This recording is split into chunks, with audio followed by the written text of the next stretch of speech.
భగవద్గీతలో భగవద్గీతలో రెండో అధ్యాయంలో ఇంకొన్ని శ్లోకాలు చదువుకోవడానికి ప్రయత్నిద్దాం. ముఖ్యంగా భగవద్గీతలోని రెండవ అధ్యాయంలో 48వ శ్లోకం నుంచి 53వ శ్లోకం వరకు చదువుకోవడానికి ప్రయత్నిద్దాం. ఇంతకు ముందు కూడా మనం కొన్నిసార్లు చెప్పుకున్నాం. రెండో అధ్యాయాన్ని భగవద్గీత యొక్క సారాంశం కింద కూడా చెప్పబడుతుంది. శ్రీకృష్ణుడు ప్రప్రథంగా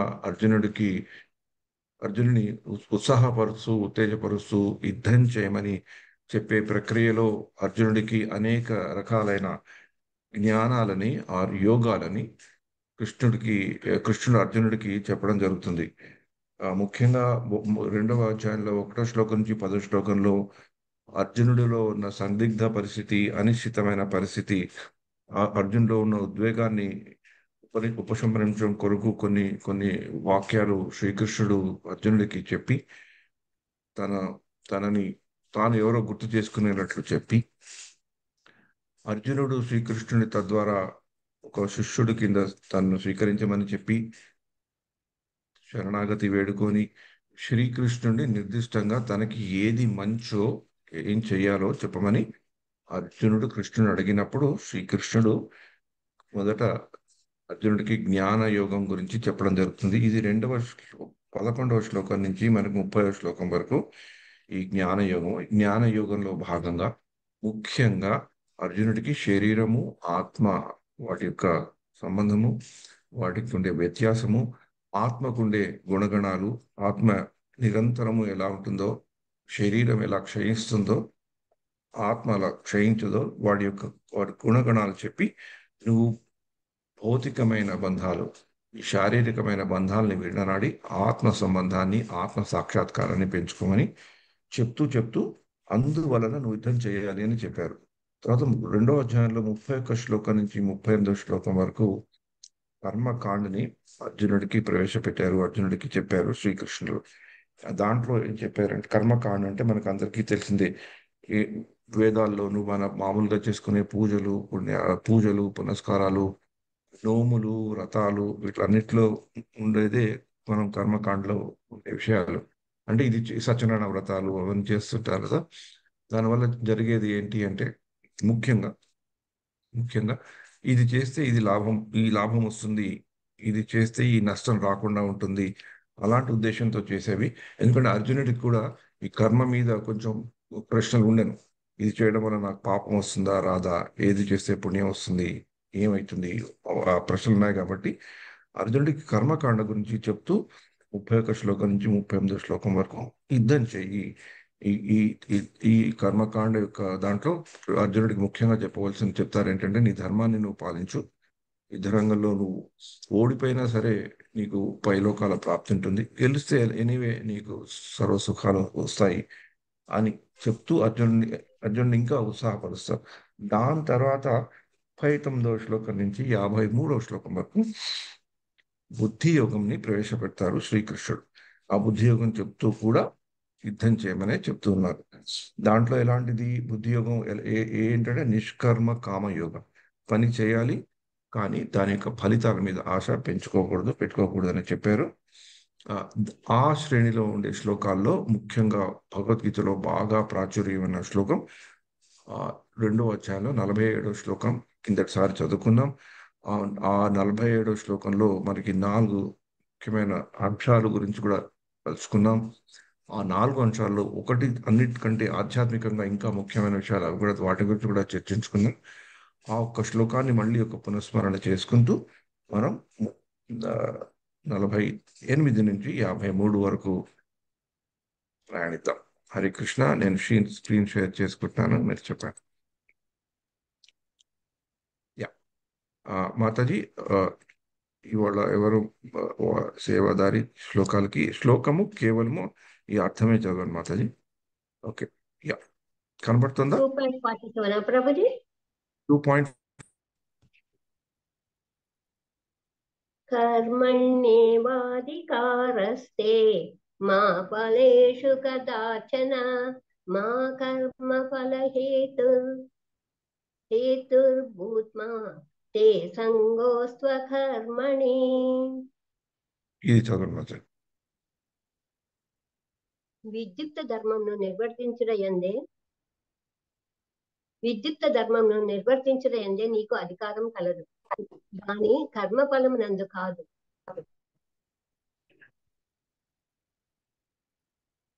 నీ కర్మఫలమునకు నీవే కారణమని ఎన్నడూను భావింపకము. అలాగుననే విద్యుక్త ధర్మమును విడుటయందు ఆసక్తుడవు కాకుము. హరే కృష్ణ. ఈ 4 చెప్పారు. విద్యుత్ ధర్మాన్ని నిర్వర్తించడము, కానీ దాని మీద అధికారం ఉందని తెలుసుకోవడము, ఆ విద్యుత్ ధర్మం చేసాను దాని యొక్క ఫలితానికి నేనే హేతువని తెలుసుకోవడము, ఇంకా అలా అని తెలుసుకున్నాక ఈ పని చేయకపోవడము. ఈ 4 గురించి మాట్లాడారు. వీటన్నిటిలో ఈ 4 ముఖ్యమైన విషయాల్లో ఈ ముఖ్యమైన మనం తలుచుకున్నాం. నీ కర్మ ఫలములకు నీవే కారణము, అంటే నీవే హేతువు అని నడును భావించకము అని చెప్పారు. దాని తర్వాత ఇవాళ ఈ 48వ శ్లోకం నుంచి కొన్ని శ్లోకాల వరకు ఇంతకు ముందే కర్మయోగం ద్వారా భగవంతుడు శ్రీకృష్ణుడికి చెప్పిన మళ్ళీ ఇంకొక విధంగా, ఇంకొక దృష్టికోణంతో వాటిని పునఃస్మరణ చేయిస్తారు అర్జునుడికి. అవే ఆ శ్లోకాలేవో చదువుకుందాం. యా యా హరే మాతాజీ. కృష్ణ ప్రభు. యా యోగస్థ కురు కర్మాణి సంగం త్యక్త్వా ధనంజయ సిద్ధ్యో సమో భూత్వా సమత్వం యోగ ఉచ్యతే. ఓ అర్జున, జయమునందు ఆసక్తిని విడనాడి సమబుద్ధితో నీ విద్యుక్త ధర్మమును నిర్వహింపు. అట్టి సమభావనమే యోగం అనబడును. హరే కృష్ణ. హరే కృష్ణ. ఈ యొక్క చిన్న పర్పోర్ట్ కూడా చదువుతుందా, ఎందుకంటే ముఖ్యం వచ్చే శ్లోకాల్లో ఇది మనకి ఇది కూడా చదువు అనమాట. యోగమునందు వర్తించుమని అర్జునుడితో శ్రీకృష్ణ భగవానుడు పలుకుచున్నాడు. ఆ యోగం అనగానేమి? సదా కలత పెట్టు ఇంద్రియములను అదుపు చేసి భగవానుని యందు మనస్సును సంలగ్నం చేయుటయే యోగము. మరి ఆ భగవానుడెవ్వరు? దేవదేవుడైన శ్రీకృష్ణుడే భగవానుడు. అట్టి శ్రీకృష్ణుడే స్వయముగా యుద్ధము చేయమని పలుకుచున్నందున యుద్ధ ఫలములతో అర్జునుకు ఎట్టి సంబంధము లేదు. లాభము లేదా జయమనటి విషయము శ్రీకృష్ణుడే చూచుకొనగలడు. కనుకనే కేవలము తన ఆదేశానుసారము వర్తించుమని అర్జునుడు శ్రీకృష్ణునిచే ఉపదేశింపబడినాడు. శ్రీకృష్ణుని ఆజ్ఞను అనుసరించుటయే నిజమైన యోగము. అట్టి విధానము కృష్ణ భక్తి రసభావన యందు పాటింపబడును. కృష్ణ భక్తి భావన యందే మనుజుడు తాను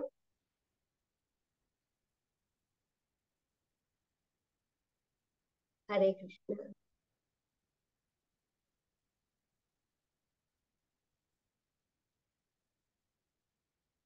యోగం నందు వర్తించుటకు ఓకే కృష్ణ భక్తి భావన యందే మనసుడు తాను యజమాని నన్నటి భావనను త్యజింపగలడు. కావున శ్రీకృష్ణునకు లేదా శ్రీకృష్ణుని దాసునకు అతడు దాసుడు కావలెను. కృష్ణ భక్తి రసభావన యందు కర్మ నరించుటకు అది ఏ సరి అయిన మార్గం. అట్టి మార్గమే యోగం నందు వర్తించుటకు అతనికి తోడ్పడగలదు. అర్జునుడు క్షత్రియుడు మరియు వర్ణాశ్రమ ధర్మ విధానమును పాటించువాడు. వర్ణాశ్రమ ధర్మముల ముఖ్యోద్దేశము విష్ణువును సంతృప్తి పరచుటయేనని విష్ణు పురాణం నందు తెలుపబడినది. ఈ భౌతిక జగమునందు ప్రతి ఒక్కరూ స్వీయ తృప్తినే వాంఛింతురు. కానీ వాస్తవమునకు ప్రతి ఒక్కరూ శ్రీకృష్ణునే సంతృప్తి పరచవలెను గాని స్వీయ సంతృప్తికై ఆరాటపడరాదు పడరాదు. అనగా శ్రీకృష్ణుని సంతృప్తి పరపనిదే వర్ణాశ్రమ ధర్మ నియమములను ఎవ్వరును చక్కగా పాటించలేరు. శ్రీకృష్ణుడు తెలిపిన రీతిగా వర్తింపవలనని అర్జునుడు పరోక్షముగా బోధింపబడుచున్నాడు. హరే కృష్ణ. ఇక్కడ ఈ యొక్క దీంట్లో మనకి 2 ముఖ్యమైన విషయాలు తెలుస్తాయి. ఒకటి, కావున శ్రీకృష్ణకు లేదా శ్రీకృష్ణుని దాసునకు అతడు దాసుడు కావలెను. మనకి భగవద్గీతలో 2వ అధ్యాయంలో 7వ శ్లోకంలో అర్జునుడు స్వయంగా తనే చెప్తాడు, నువ్వు నా గురువువి, నేను నీ శిష్యుణ్ణి, శరణాగతి పొందాను అని చెప్పినా కూడా ఇంకా అతనికి శ్రీకృష్ణుడు ఓ, జ్ఞానయోగం అయ్యాక, కర్మయోగం అయ్యాక, బుద్ధి యోగంలో కూడా చెప్తున్నప్పుడు ఎక్కడో ఒకటి ఇంకా ఒక సంశయం లాంటిది ఉంది ఏమో అని భావిస్తున్నట్లు శ్రీకృష్ణుడు మళ్ళీ మళ్ళీ అర్జునుడికి తన యొక్క స్థితిని గుర్తు చేస్తున్నాడు అనమాట. అందుకనే ఈ శ్లోకంలో మనకి అర్థంలో అర్జున, జయాపజయములను ఆసక్తిని విడనాడి సమబుద్ధితో నీ విద్యుత్ ధర్మమును నిర్వహింపు. అంటే నువ్వు గెలుస్తావా ఓటావా మంచా చెడే అన్నదాన్ని వదిలేసేయి. ఇంతకు ముందు శ్లోకాల్లో కూడా మనం తెలుసుకున్నాం, యుద్ధము కొరకే యుద్ధం చేయమన్నాడు.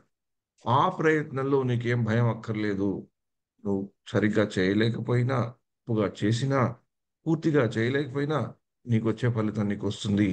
ఆ ప్రయత్నంలో, ఆ బుద్ధితో నువ్వు ఎప్పుడైతే ఏకసూటిగా నీ పనులను చేస్తూ నువ్వు చేసిన పనులకు వచ్చే కర్మల యందు ఆసక్తి కానీ దాని యొక్క హేతు కానీ కాకుండా, అలాగని ఉత్తినే కూర్చొని ఉండకుండా నువ్వు ముందరికి వెళ్ళు అని చెప్తూ, ఆ ఏ ఏ ఏ దృష్టికోణంతో, ఏ మనోస్థితితో వెళ్ళాలంటే నువ్వు ఒక దాసుడి కింద, భగవంతుడి యొక్క దాసుడి కింద, ఆరు భగవంతుడి యొక్క దాసుల కింద ఉండడానికి వెళ్ళు. ఎందుకంటే మన ఆత్మ యొక్క ముఖ్యమైన, ప్రామాణికమైన, సహజమైన ప్రవృత్తి ఏంటి అంటే ఎప్పుడు భగవంతుడికి ఒక దాసుడి కింద ఉండడం.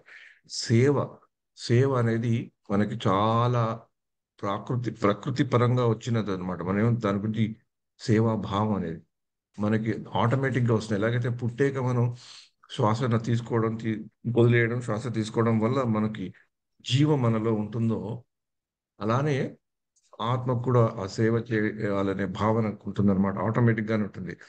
కానీ ఆ సేవ ఎవరి కొరకు చేస్తున్నాము, ఎందుకు చేస్తున్నాము అనే దాంట్లోనే మనకి మన యొక్క రూట్ మారిపోతుంది. కరెక్ట్ రూట్ లో వెళ్తున్నావా, వేరే రూట్ పట్టుకుంటున్నావా, ఆ ఆ రూట్ మారిపోతుంది కనుక, ఆ రూట్ నుంచి మనం ఆ రూట్ లో ఉన్నవాళ్ళం కనుక, ఆ వేరే వక్రదారిలో ఉన్నవాళ్ళం కనుక, ఆ రూట్ నుంచి స్లోగా వచ్చి ఈ రూట్ లో ఎక్కడైనా ఏదైనా జంక్షన్ ఉందా, ఆ జంక్షన్ లో తీసుకొని మనం బండి మారి కరెక్ట్ బస్ ఎక్కాలి. ఆ జంక్షన్స్ మన జీవితంలో ఎన్నో వస్తుంటాయి. కానీ మనం ఒక్కప్పుడు ఆ జంక్షన్లు తీసుకుంటాం, ఉపయోగించుకుంటాం, ఒక్కప్పుడు ఉపయోగించుకోం. ఆ జంక్షన్లో ఉండే బస్సులు, ఆ బస్సులు అనుకోండి, రైళ్లు అనుకోండి, ఏదైనా అనుకోండి, గురువుల రూపంలోనో, ఆధ్యాత్మిక విషయాలైన గ్రంథాల రూపంలోనో, ఇంకొకళ్ళని చూసి మనకి ప్రేరణ కలిగితే వాళ్ళు మన జీవితంలో కనబడటము, ఇంకోళ్ళు ఎవరో వచ్చి ఈ సత్సంగంలోకి రా, భగవద్గీతని పట్టుకొని చదువుకో అని చెప్పేవాళ్ళు ఎంతో మంది బస్సు రూపంలోనో, జంక్షన్ రూపంలోనో మనకి వస్తూనే ఉంటారు. వాళ్ళని చూసుకొని మనం బస్సు మారితే, అప్పుడు మనం భగవంతుడికి ఎప్పుడు నిత్య దాసులం అని ఎప్పుడైతే తెలుసుకుంటామో, అప్పుడు మన భక్తి ప్రస్థానం ముందరికి వెళ్తుంది. ఇక్కడ భగవద్గీతలో చెప్పే విషయాలు కూడా మనకి ఇంకా బాగా అర్థమవుతాయి. ఇదే విషయాన్ని శ్రీకృష్ణుడు అర్జునుడికి మళ్ళీ 8వ అధ్యాయంలో కూడా 7వ శ్లోకంలో దర్శింపజేస్తారు.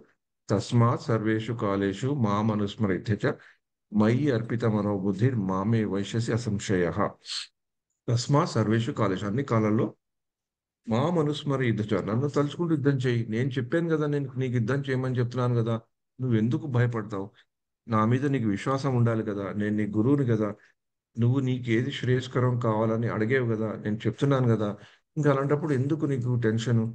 తస్మాత్ సర్వేషు కాలేషు మాం అనుస్మర యుద్ధ, మై అర్పిత మనోబుద్ధి, నీ బుద్ధిని మనస్సుని నా మీద అర్పితం చేసేసి న- చేస్తే మామే వేసేసి అసంశయము తప్పకుండా మళ్ళీ నా దగ్గరికి వచ్చేస్తావు, ఆ స్వధామానికి వచ్చేస్తావు. నీ జీవితంలో ఉన్న అతి ముఖ్యమైన మార్గదర్శకమైన ఉద్దేశాన్ని, లక్ష్యాన్ని నువ్వు పూర్తి చేయగలుగుతావు. అందుకని నువ్వు యుద్ధం చెయ్యి అని ఇక్కడ శ్రీ అర్జునుడికి ఇదే భావన. నువ్వు గెలుస్తావా ఓడతాను పక్కన పెట్టు, నేను యుద్ధం చేయమన్నాను, యుద్ధం చేయి.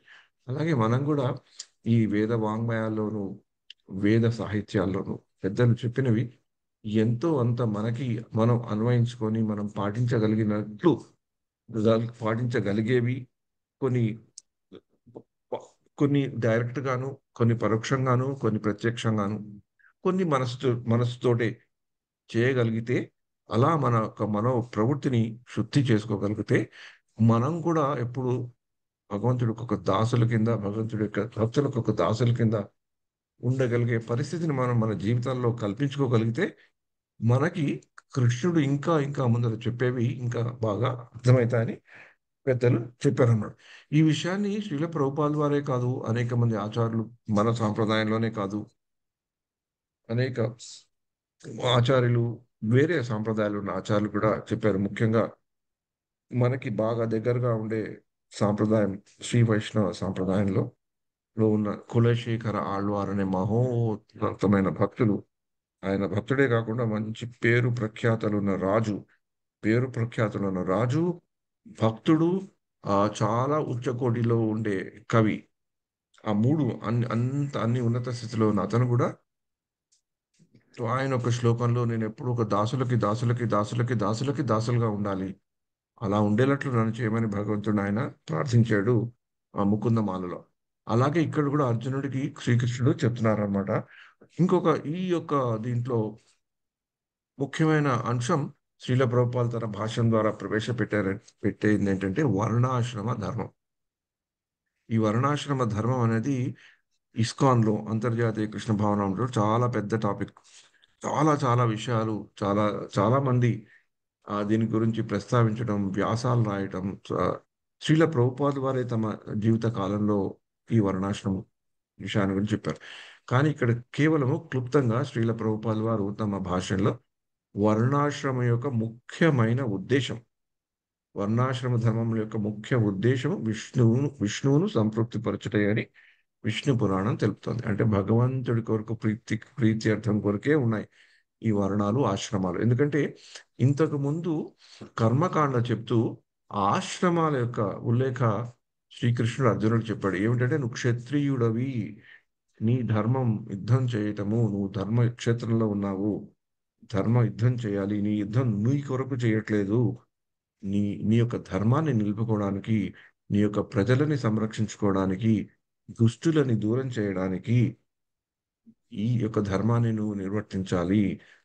ఆ ధర్మాన్ని నువ్వు నిర్వర్తిస్తుంటే నువ్వు నీ కొరకు అది చేయట్లేదు, నువ్వు భగవంతుడిని ప్రీతి పొందించడానికి. అంటే శ్రీల ప్రభుపాద వారు ఇంగ్లీష్లో రెండు పదాలు రెండు చోట్ల వాడారు. ఒకటి pleasing the lord, satisfying the lord. భగవంతుణ్ణి సంతృప్తి పరచడానికి ఒకటైతే, భగవంతుని ప్రీతి పొందడానికి ఒకటి. భగవంతుడు సంతోషించడానికి చేస్తాడని ఒకటైతే, భగవంతుడు సంతృప్తి పడతాడని చేయడానికి. ఈ రెండు కార్యక్రమాలు ఈ కర్మయోగంతో అన్వయించుకొని నువ్వు చెయ్యి అని ఇక్కడ శ్రీల ప్రభుపాద వారు ఈ వర్ణాశ్రమ ధర్మాన్ని మనకి ఈ ప్రస్తావనలో తీసుకొచ్చారు. ఈ వర్ణాశ్రమ ధర్మం అనేది చాలా పెద్ద టాపిక్. దీని అర్థాలు, ఎన్నిసార్లు శ్రీల ప్రభుపాద ఎన్నిసార్లు చెప్పారు అనేది దీనికి వస్తుంది. మనకి రెండవ అధ్యాయంలో 31వ శ్లోకంలోనే శ్రీల ప్రభుపాద వారు ఈ వర్ణాశ్రమ ధర్మాన్ని ఆ యొక్క భాషలో కూడా చెప్పడం జరుగుతుంది. కానీ మనకి మామూలుగా వర్ణాశ్రమం అంటే వర్ణాలు బ్రాహ్మణుడు, క్షత్రియుడు, వైశ్యుడు, శూద్రుడు, బ్రహ్మచర్య ఆశ్రమం, వానప్రస్థాశ్రమం, సన్యాసాశ్రమం, ఇలా మనకి నాలుగు ఆశ్రమాలు అంటే బ్రహ్మచర్యం, గృహస్థాశ్రమం, వానప్రస్థాశ్రమం, సన్యాసాశ్రమం. ఈ ఆశ్రమాల కలయిక మనం కేవలం భౌతిక దృష్టికోణంతో చూస్తే ఇది ఒక కుల వ్యవస్థ, ఇది కుల వ్యవస్థని ప్రోత్సహించే ప్రక్రియ అని మనకి మామూలుగా చెప్పుకోవడం జరుగుతుంది, అందరూ అంటారు కూడా. కానీ దానికి విభిన్నంగా అది సరికాదు అని భగవద్గీతలో కూడా మనకి మళ్ళీ మళ్ళీ దీని గురించి 4వ అధ్యాయంలోనూ అక్కడ కూడా వస్తుంది. కానీ ఇక్కడ మనం వర్ణాశ్రమం గురించి తెలుసుకున్నప్పుడు వర్ణాశ్రమ ధర్మం యొక్క ముఖ్య ఉద్దేశం అది భగవంతుని ప్రీతి పొందించడానికి చేసే కార్యక్రమాలు. అందుకని ఈ వర్ణాశ్రమాన్ని శ్రీల ప్రభుపాద్ వారు ప్రవేశపెట్టడం అనొచ్చు. ఒకసారి శ్రీల ప్రభుపాద్ జాగృతం చేసిన వర్ణాశ్రమం ఏంటంటే దీన్ని దైవీ వర్ణాశ్రమం అని చెప్తారు. దాన్ని ఇంగ్లీష్లో దైవీ వర్ణాశ్రమం అని చెప్తారు, డివైన్ వర్ణాశ్రమం అంటే ఆధ్యాత్మికమైన వర్ణాశ్రమం అని చెప్తారు, దాన్ని ఒరిజినల్ వర్ణాశ్రమం అని కూడా చెప్తారు. అంటే ఒరిజినల్ అంటే తెలుగులో ఇంకా మొదటి ఒరిజినల్ అంటే కరెక్ట్ గా ట్రాన్స్లేషన్ ఏంటి? నిజమైన, స్వచ్ఛమైనది ప్రభు, స్వచ్ఛమైనది, స్వచ్ఛమైనది. స్వచ్ఛమైన. యా, అలాంటి వర్ణాశ్రమం కింద మనం అనుకోవాలి. మనం కూడా పాటించవలసిన వర్ణాశ్రమం అంటే మనం ఏ వర్ణంలో ఉన్నా, ఏ ఆశ్రమంలో ఉన్నా మనం చేసేవి భగవంతుడి ప్రీతి అర్థం కొరకు చేస్తే అది మనం కరెక్ట్ రూట్ లో ఉన్నట్లు మనం తెలుసుకోవాలి. ఈ శ్లోకం వల్ల అర్జునుడికి కృష్ణుడు అదే చెప్తున్నాడు. జయాపజయాలు వదిలేసి, అన్నింటిని ఆసక్తి వదిలేసి, నేను చెప్పినట్లు నువ్వు చేస్తే చాలు నాయన. అదే వర్ణాశ్రమం, అదే నన్ను తృప్తిపరిచేది కనుక నువ్వు ఏ ఆశ్రమంలో ఉన్నా, నువ్వు ఎలా ఉన్నా, ఏం చేస్తున్నా అదంతా పక్కకు పెట్టవచ్చు అని చెప్పాను. తర్వాత మళ్ళీ ఈ ఒక 1 సెకండ్ మొదటి ఈ రెండు అర్థము ఇది ఒకే విధానంలో తీసుకెళ్ళడానికి ప్రయత్నిస్తాను. Whites not correct. ఓకే. ఈ శ్లోకం ఈ చదువుతున్న మధ్య 49 49. ఓకే. దూరేణాహవరం కర్మ బుద్ధియోగా ధనంజయ బుద్ధౌ శరణమన్విచ్చ కృపణా ఫలయేతవః. కొంచెం స్క్రోల్ చేయండి. ఇది ఈ శ్లోకంలో మాతాజీ ఇది కూడా చదువుని, ఎందుకంటే ఇది ఇంపార్టెంట్. ఈ శ్లోకంలో దూరేణ దూరేణ దూరముగా వదులుము, హి నిశ్చయముగా, అవసరం హీనమైన, కర్మ కర్మను, బుద్ధి యోగా కృష్ణ భక్తి భావన బలముచే, ధనంజయ అర్జున బుద్ధౌ అట్టి భావనలో, శరణం శరణము, అన్విచ్చ ప్రయత్నింపుము, కృపణ లోబులు, ఫలయేతవః ఫలమును కోరువారు. ఓ ధనంజయ, భక్తి యోగం చే హీన కర్మలను దూరం చేసి ఆ భ- ఆ భావనలోనే భగవానుని శరణు వేడు. కర్మ ఫలములను అనుభవింపగోరు వారు లోబులు. హరే కృష్ణ. ఇది కూడా చదవనా ప్రభుజీ? అక్కలే మాతాజీ. ఇక్కడ భగవంతుడు ఏం చెప్తున్నాడు? ఓ ధనంజయ అని చెప్తున్నాడు కృష్ణుని. ఓ ధనంజయ అంటే ధనాన్ని సంపాదించేవాడా, ధనం బాగా ఉన్నవాడా, ధనాన్ని సంపాదించే శక్తి గలవాడా అని ఎన్నో ఎన్నో విధాలుగా అనొచ్చు. కృష్ణుడు అర్జునుడికి ఒక పేరు ధనంజయుడు. మనం మామూలుగా కూడా మన వాళ్ళకు కూడా చూసుకుంటారు కదా, ధనంజయుడు ధనంజయ అని పేరు పెట్టుకుంటారు ఇట్లా పిల్లవాళ్ళకి. భక్తి యోగం చే భక్తి యోగం చేస్తూ ఇక్కడ కృష్ణుడు చాలా ఒక ఇంట్రెస్టింగ్ పదం వాడారు. హీన కర్మలను దూరం చేసి, అబామినబుల్ యాక్టివిటీస్ అంటారు ఇంగ్లీష్ లో. అంటే మనకు అనిపిస్తుంది ఈ హీన కర్మలు అర్జునుడు ఏం చేశాడు? అర్జునుడు అంత అంత మరీ దారుణమైన వ్యక్తి కాదు కదా. యోధుడు యుద్ధంకి వచ్చాడు, నేను భయపడ్డాడో ఏదో అయింది, మోహపడ్డాడో మోహవశుడయ్యాడో నేను యుద్ధం చేయనని చెప్తూ కొన్ని కారణాలు కూడా చెప్పాడు కదా. ఆ కారణాలు కూడా కొంచెం సమంజసంగానే ఉండే కారణాలే కదా. కానీ అలా ఇద్దరి నుంచి పారిపోవడం, ఇద్దరి నుంచి వెళ్ళిపోవడం అంత హీన కర్మనా అని ఒక ప్రశ్న మనకి రావచ్చు అనమాట. ఎందుకు కృష్ణుడు అంత స్ట్రాంగ్ పదం వాడు? ఏదో ఒక మన ఇంట్లో ఉన్నా అనుకోండి, నేనున్నాను అనుకోండి, ఇది మామూలుగా అంటే నా వ్యక్తిగతమైన చెప్తాను. ఒకప్పుడు నాకు స్వీట్లన్నా స్వీట్లన్నా నాకు పళ్ళన్నా ఇష్టం. కానీ నేను ఒకప్పుడు అవి ఎక్కువ తినేస్తున్నాను, నా శరీరానికి హాని కలిగిస్తుందని అప్పుడప్పుడు నా సతీమణి దాచేస్తుంటుంది అక్కడిక్కడ. ఒకప్పుడు చిన్న చిన్న డబ్బాల్లో పెడతాను అనమాట, నేను తిన్నా ఎక్కువ తినేయకుండా ఉండడానికి. కానీ అప్పుడప్పుడు నేను ఎలకలాగా వెళ్ళి ఆమె లేనప్పుడు అటు ఇటు చూసుకొని దాన్ని దక్కించుకొని కొన్ని ఎక్కువ తింటా. కానీ అది తిన్నందుకు నన్ను వచ్చి నువ్వు చాలా హీన కర్మలు చేస్తున్నావు అని నన్ను దూషించడం అంత బాగుండదు కదా. అది హీన కర్మ కాదు, ఏదో కొంచెం నాకు ఇష్టం ఉంది, 2 పళ్ళు తిన్నాను, 2 పళ్ళ ముక్కలు తినబోయి 6 పళ్ళు ముక్కలు 5 పళ్ళు ముక్కలు తిన్నాను, ఒక స్వీట్ తినబోయి 2 స్వీట్లు తిన్నాను. కానీ అది నాకు హాని కలిగించవచ్చు నా శరీరానికి.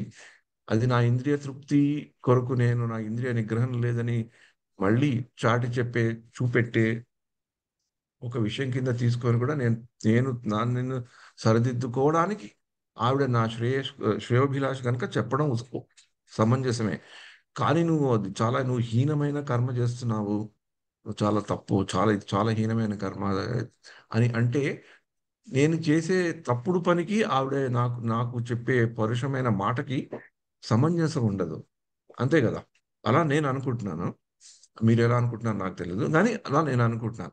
అందుకని మనం ఇక్కడ భగవంతుడు అర్జునుడికి అంత స్ట్రాంగ్ పదం ఎందుకు వాడాడు అంటే, యాక్చువల్లీ హీనమైనది అనగానే హీనకరమైన కార్యక్రమాలు అంటే ఎవరో ఒకళ్ళు ఆ, ఈ 4 మనకి ఉండే రెగ్యులేటివ్ ప్రిన్సిపల్స్ అంటాం కదా, 4 మనం పాటించవలసిన రెగ్యులేషన్స్. వాటిల్లో ఆ, ఒక పర స్త్రీలతోనో పర పర వ్యక్తులతోనో ఒక ఇలిసిట్ రిలేషన్షిప్స్ పెట్టుకోవడం అనేది అది హీనమైన థింగ్ అంటారు. ఇంకోళ్ళని బాగా బాగా వాళ్ళని చూసి వాళ్ళ మంచితనాన్ని ఉపయోగించుకొని మోసం చేయడం, అదొక కొన్ని హీనమైన కార్యక్రమాలు ఉండొచ్చు. ఇంకా మంచి వాళ్ళే కాకుండా వేరే వాళ్ళని కూడా పట్టుకొని తమ తమ స్వార్థం కొరకు మోసం చేయడం, బాధ కలిగించడము, వాళ్ళ బాధ ద్వారా ఇంకొకళ్ళకి బాధ కలిగించడము, ఆ వాళ్ళ ద్వారా ఇంకొకళ్ళకి బాధ కలిగించడం. అలాంటి పరిస్థితుల్లో అలాంటి పనులు మనం ఎప్పుడైతే చేస్తున్నామో వాటిని మనం తలుచుకున్నప్పుడు కొంచెం హీనమైన పరిస్థితులనే చేస్తున్నాం. భగవద్భక్తులని దూషించడము, భగవద్భక్తుల యొక్క స్థితిని తెలుసుకొని దానిని ఎక్స్‌ప్లాయిట్ చేయడము. ఇలాంటివన్నీ డెఫినిట్‌గా హీన కర్మల కోవలోకే వస్తాయి. మామూలుగా మన దృష్టికోణంతో చూసుకుంటే అవి డెఫినిట్‌గా హీన కర్మలే. ఎందుకంటే మనం ఇంకొకళ్ళకి హాని అంటే హాని అనేది మనం శారీరకంగా కలిగించవచ్చు, మానసికంగా కలిగించవచ్చు, వాళ్ళకి భౌతికంగా కూడా కలిగించవచ్చు. అంటే వాళ్ళకున్న ఆర్థిక స్థితులు వాళ్ళని ఎక్స్‌ప్లాయిట్ చేసి వాళ్ళకుండే ఏదైనా ఆర్థిక స్థితుల నుంచి మనం వాళ్ళకి కష్టం కలిగించడము, వాళ్ళకి క్షోభ కలిగించడం అనేది కూడా వస్తాయి. కానీ ఇంతకంటే కూడా ఈ హీనమైన అనే పదాన్ని, ఈ అబామినబుల్ అనే దీన్ని ఆచార్యులు భగవద్గీతని అనుసరిస్తూ భగవద్గీతని అర్థం చేసుకోవడానికి చెప్పినప్పుడు ఇంకొక అర్థం మనకు చూపెట్టారు. అలాగని ఇప్పుడు నేను చెప్పిన హీన పనుల యొక్క ఉదాహరణ అవి కూడా కరెక్టే. అవి పక్కని పెట్టమని ఎవరు చెప్పట్లేదు. అవి మనం చేస్తున్నాము అంటే చేయడానికి మనని ఈ యొక్క మన జీవితం మనని అలా గుంజుతోంది అంటే ఎక్కడో ఒక్కడ మనం ఆగి మనం తలుచుకొని మనం ఎలా బయట పడడానికి ప్రయత్నిస్తూ వాటి నుంచి కొంచెం దూరంగా ఉండడానికి ప్రయత్నించాలి కానీ ఆ హీనమైన పరిస్థితిలో ఊబిలోకి దిగిపోతుంటే మనమే కాదు మనతో పాటు ఉండేవాళ్ళు, మనకి సహకరించే వాళ్ళు, మన శ్రేయోభిలాషులు కూడా మనతో పాటు దిగిపోవాల్సి వస్తుంది. అది చాలా క్లిష్టమైన పరిస్థితి. కానీ భగవద్గీత అనుసారం ఈ హీన కర్మలు గురించి చెప్పడం ఏంటంటే, ఎవరైతే కర్మలు ఫలాపేక్షతో చేస్తారో ఆ కర్మ కూడా హీనమైన కర్మ అని చెప్పబడుతుందట. ఏ కర్మలైతే మన్ని జన్మ, మృత్యు, జర, వ్యాధి నుంచి మళ్ళీ బయటపడకుండా వాటిలో నుంచి బంధిస్తుందో అది కూడా హీనమైన కర్మే అంట. ఏ పనైతే మనం భగవంతుడిని కేంద్ర బిందువుగా తీసుకోకుండా పని చేస్తామో అది కూడా హీనమైన పనే అట. అంటే భక్తి యోగం యొక్క ఉత్కృష్టమైన వ్యవహారాన్ని, ఆ నిర్వచనాన్ని మనకి ఆచార్యులు ప్రవేశపెట్టినప్పుడు ఆ హీన కర్మని ఆ విధంగా మనకి చెప్పారనమాట. అది మనకి ఆ యొక్క నిర్వచనం చూసుకుంటేనే భయమేస్తుంది. మనం చేసే పనులు చాలా మటుకు అలా హీన కర్మ యొక్క నిర్వచనం ఆ దృష్టికోణంతో చూస్తే మనం చేసే చాలా పనులు ఆ హీనమైన పనులలోనే వస్తాయి. అందుకని అది తెలుసుకొని అట్‌లీస్ట్ ఆ పనులు చేసినప్పుడు భగవంతుడిని గుర్తుపెట్టుకుంటూ, భగవంతుడిని ప్రార్థిస్తూ, జీవితంలో భగవంతుడు మనకు ఒక కేంద్ర బిందువు అయ్యేటట్లు మనం నెమ్మదిగా జీవితాన్ని నడుపుకోగలిగితే, మనం ఆ హీన కర్మల నుంచి దూరమైతాం. ఇక్కడ ఎలాగైతే కృష్ణుడు అర్జునుడిని "నువ్వు హీన కర్మల నుంచి నువ్వు దూరం చేసుకో. ఆ దూరమైన భావంతో భగవానునికి శరణు వేడుము." అర్జునుడు ఆల్రెడీ చెప్పేసాడు నేను నీకు శరణు వేడుతున్నానని. కానీ ఎక్కడో కృష్ణుడికి ఇంకా డౌట్‌గా ఉంది. ఏమిటి ఈ అర్జునుడు నిజంగా శరణు తీసుకుంటా అన్నాడు గానీ, శరణ తీసుకున్నాడా? ఎందుకు ఆ కృష్ణుడికి ఆ డౌట్ రావచ్చు అని మనం మన దృష్టికోణంతో మనకు ఉన్న బుద్ధి మేరకు ఆలోచిస్తే జ్ఞానయోగం అయిపోయింది, కర్మకాండ అయిపోయింది, నిష్కామ కర్మ అయితోంది. అర్జునుడు ఇంకా సైలెంట్ గానే వింటున్నాడు గానీ, మళ్ళీ కృష్ణుడిని ఏమి ప్రశ్నించలేదు.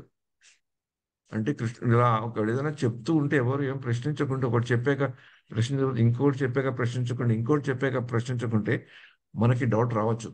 ఏంటి ఈ షాల్తీ వింటున్నాడా? లేదా? వింటుంటే అర్థమైందా? లేదా? విన్నాక అర్థమయ్యాక దాన్ని పాటించాలనుకుంటున్నాడా? లేదా? అని. ఆ డౌట్ వచ్చింది గనక వచ్చిందేమో అని కృష్ణుడికి మనకి తెలుస్తుంది. అందుకని మళ్ళీ అర్జునుడికి చెప్తున్నాడు శరణు వేడుము. కర్మ ఫలమును గోరువారు లోభులు. మళ్ళీ కృపణుడు అనే పదం వచ్చింది. మనకి కృపణుడు అంటే కార్పణ్య దోషోపహత్ అని వస్తుంది కదా. లోభి అనే పదం కూడా వస్తుంది కదా మనకి. ఈ లోభి అనే పదం వస్తున్నప్పుడు ఇది చాలా ఇంట్రెస్టింగ్. లోభి అనగానే మనకి మామూలుగా అర్థమయ్యేది ఏంటి? పిసినారి అనే కదా. అంటే లోభి అంటే పైసలు ఉన్నవాడు, పైసలు ఉంచుకొని ఇంకోళ్ళకి ఇవ్వని వాడు లోభి అంటాం కదా. కానీ మనకి శాస్త్ర గుణంలో ఈ యొక్క లోభికి చాలా పదాలు మనకి తెలుస్తాయి అన్నమాట. దీంట్లో ఆచార్యులు ముఖ్యంగా చెప్పిందంటే, ఓకే, 1 సెకండ్, ఒక్క నిమిషం. నేను I wanted to talk about 6. Okay, anyway, కేవలము ఈ లోభి అనే పదం మనం డబ్బుతో చూసి వాడు పిసినారి వాడు, పిసినాసి వాడు అని చెప్తుంటాం కదా. అది కరెక్టే. మన దగ్గర బాగా ధనం ఉండి ఇంకోళ్ళకి ఎవరైనా అవసరం అయినప్పుడు మనం సహాయం చేయకపోవడం, కానీ ఇంకోళ్ళ డబ్బు మన దగ్గరికే ఉండాలని, ఇంకోళ్ళకి డబ్బు ఉండకూడదని కొన్ని కొన్ని ఎన్నో పిసినాసి వాళ్ళ గురించి మనం మాట్లాడుకుంటుంటాం, చెప్తుంటాం. ఆ సినిమాల్లో కూడా ఒకప్పుడు మనకి అది అర్థమయ్యేటట్లు, మనకి నవ్వు తెప్పించేటట్లు, వ్యంగ్యంగా, పరోక్షంగా ఉండేటట్లు మనకి చూపెడుతుంటారు అనమాట. దానివల్ల మనకు అర్థమయ్యేది ఏంటంటే అలా ఉండకూడదు అని. అది లోభి అనగానే మనకు అదే గుర్తొస్తుంది. కానీ భగవత్ విషయాల్లో భగవంతుడి యొక్క భక్తి గురించి తెలుసుకొని, భగవంతుడి యొక్క భక్తి గురించి తెలుసుకొని, దాని యొక్క ఔన్నత్యం తెలుసుకొని అలా పాటించని వాళ్ళు కూడా లోభులు. భగవంతుడు చెప్పింది పాటిం చెప్పినాక కూడా దాన్ని పాటించని వాళ్ళు కూడా కృపణులు అని మనకి తెలుస్తున్నాడు. కృపణ, లోభులు, ఫలహేత కోరువారు, తమ కర్మలు చేసి ఫలాన్ని కోరుకునే వాళ్ళు కూడా లోభులు. అంటే మనం మామూలుగా ఏదైనా పని చేసినప్పుడు దానికి వచ్చిన ఫలాన్ని స్వీకరిస్తే అది లోపల ఎందుకైతాం? మామూలుగా ఉండే దృష్టికోణంతో చూస్తే ఎవరైనా మంచి సినిమాలో యాక్ట్ చేశారనుకోండి, అది అతనికి ఒక పెద్ద అవార్డు వచ్చింది అనుకోండి, చాలా పైసలు వచ్చాయనుకోండి, అసలు వచ్చి ఇతను చాలా పరమ లోభి అంటే అర్థం ఉందా? అందరు మంది తిడతారు. ఎందుకు అలా అంటున్నారు అతను చాలా కష్టపడ్డాడు, పని చేశాడు, బాగా యాక్ట్ చేశాడు, ప్రజలు ఎందరో దాన్ని చాలా ఆనందించారు, చాలా దాన్ని మెచ్చుకున్నారు. ఆయనకు ఆ అవార్డు వచ్చింది, దానివల్ల పైసలు వచ్చాయి. అతను లోభి ఎందుకు అవుతాడు? అతను మన దగ్గర నుంచి ఏం తీసుకున్నాడు లోభి అవ్వడానికి అని అనుకోవచ్చు. కానీ ఆ ప్రక్రియలో, ఏ ప్రక్రియలో అయితే మనం చేస్తూ ఫలాపేక్ష కొరకు చేసిన పని వల్ల ఫలితాన్ని మనం స్వీకరించినా అది మనం లోభలం అవుతాం అన్నమాట. అంటే నేనేదో కష్టపడ్డాను కనుక నాకు భగవంతుడు ఇచ్చాడు అని మనం ఒక్కొక్కప్పుడు అనుకుంటుంటాం కదా. నేను కూడా ఒకసారి ఒక ఆ ఆ, భక్తుడు చాలా అనుకోకుండా చాలా వాళ్ళకి పైసలు రావడం మా కాంగ్రిగేషన్ లోనే, ఆయన బాగా కొద్దేళ్లలోనే చాలా వృద్ధి చెంది చాలా చాలా ఆ, ధన ధనవంతుల శ్రేణిలో చేరి భక్తి మార్గం కూడా చేస్తున్నారు ఆయన. కానీ ఎక్కడో ఒకడ ఆ ధన సంపార్జన వల్ల ఎక్కడో ఒకడ కొంచెం తెలుస్తుంది కదా, మన ఇది ఇది నేను మంచి చేస్తేనే మంచి వచ్చింది అని చెప్పుకునే స్థితికి ఆయన వచ్చారనమాట. పూర్వం మామూలుగా ఉన్నప్పుడు మామూలుగా ఉండేవాళ్ళు. ధనార్జన వచ్చాక అతనికి ఏమనిపించిందంటే, ఇది నా యొక్క మంచి కర్మల వల్ల నాకు ఈ పరిస్థితి వచ్చింది అని ఆయన అనుకునేవాళ్ళు. అనుకుని కొందరు బయట కూడా ఇప్పుడు ఏదైనా మనలో ఉంటే టక్కన వచ్చేస్తున్నాం బయటకు, ఎక్కడొక్కడ ఆయనలో తెలిసేదన్నమాట. దానివల్ల కూడా ఆయనకి తర్వాత తర్వాత భక్తి మార్గంలో కొన్ని బాధలు ఏర్పడ్డాయి. అది నేను కళ్ళారా స్వయంగా నా దగ్గర ఉండి చూసిన ఒక మంచి ఉదాహరణ. అప్పుడు నాకు అర్థమైంది అనమాట. ఆ ఒక దృష్టాంతం తీసుకుంటే, అయ్యో భగవంతుడు మనకు కూడా ఒక వార్నింగ్ ఇస్తున్నాడు, ఇలాంటి వాళ్ళని చూపెట్టి మనకు కూడా ఏదో ఒక వార్నింగ్ లాగా, సిగ్నల్ లాగా ఇస్తున్నాడు అని మనం కేర్ఫుల్ గా ఉండాలి అని చూపెట్టే దృష్టికోణంతో చూసి లోభి అంటే ఎవరు అని తెలుసుకోగలిగాను అనమాట అప్పుడు నేను. అంటే మనం చేసిన ఫలితం వల్ల, మనం చేసిన కర్మ వల్ల మనకు ఫలితం కలిగిన దాన్ని మనం భగవంతుడికి అర్పించకుండా, ఇది నేను చేస్తేనే వచ్చింది, నా వల్లనే వచ్చింది, ఓ నేను అంత గొప్పవాడిని, ఇంత గొప్పవాడిని అనుకుంటే కూడా అది లోభం కింద వస్తుంది. అది మనం వ్యక్తిగత జీవితంలో, భౌతికంగా చేసే జీవితంలో కూడా మనకు కనబడుతుంది, బాగా కనబడుతుంది. మనం భక్తియుక్తి మార్గంలో చేసే సేవల్లో కూడా మనకు అది కనబడుతుంది. నేను చేయడం వల్ల ఇలా జరిగింది, మా హస్బెండ్ చేయడం వల్ల ఇలా వచ్చింది, మా వైఫ్ చేయడం వల్ల ఇలా అయిందని మనం చెప్పుకుంటుంటామే. ఆ హస్బెండ్ కానీ, వైఫ్ కానీ, భార్య కానీ, భర్త కానీ వాళ్ళంతట వాళ్ళు అలా అనుకోకపోవచ్చు. కానీ మనం కొంచెం దానికి ఒక సీన్ లాగా చేసి అలా చేస్తుంటాం అనమాట. అది చాలా తప్పు. అలాంటి కోవలో చెందిన వాళ్ళు కూడా లోభులు అని చెప్తుంటారు. అలా చెప్తూ ఇంకొక ముఖ్యమైన విషయం మళ్ళీ ఈ శ్లోకంలో కూడా ఆ చెప్పారు ఏంటంటే, శ్రీకృష్ణ భగవానుని నిత్య దాసునిగా నిజ స్థితిని అవగతం చేసుకున్న వాడు కృష్ణ భక్తి భావన యందు పని చేయటమైనా సమస్త కలాపములను త్యజించును. అంటే ఈ యొక్క బుద్ధి యోగం ఒక దివ్యమైన ఒక this is called transcendental loving service. ఆధ్యాత్మికమైన దివ్యమైన భగవంతుడికి భక్తుడికి ఉండేది ఒక ప్రేమ భరితమైన సేవా గుణం భక్తుడికి ఉండాలని మళ్ళీ మళ్ళీ మనకి చెప్పించే శ్లోకంలో ఇదొక శ్లోకం అన్నమాట. అందుకని ఈ శ్లోకంలో హీనమైన కర్మ అంటే మనకి మామూలుగా అర్థమయ్యే అర్థం కాదు. దాని యొక్క పరమార్థం ఇంకా ఉంది అని చెప్పుకునే వివరణ ఒకటైతే, లోభులు అనే మనకి మన మామూలుగా ఉండే మన నిర్వచనం మనం చూసే లోభులు గురించి కాకుండా ఇంకొక లోభి అనే దానికి ఇంకొక అర్థం కూడా ఉంది అని మనం తెలుసుకోగలగాలి.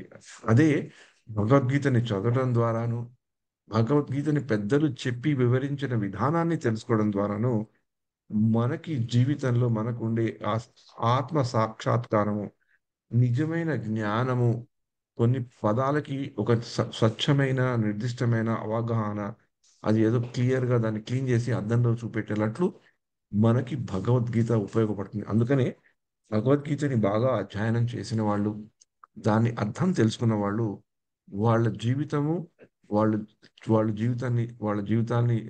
జీవితాన్ని నిర్వర్తించుకునే విధానంలో మార్పు పరివర్తన మనం చూస్తాం.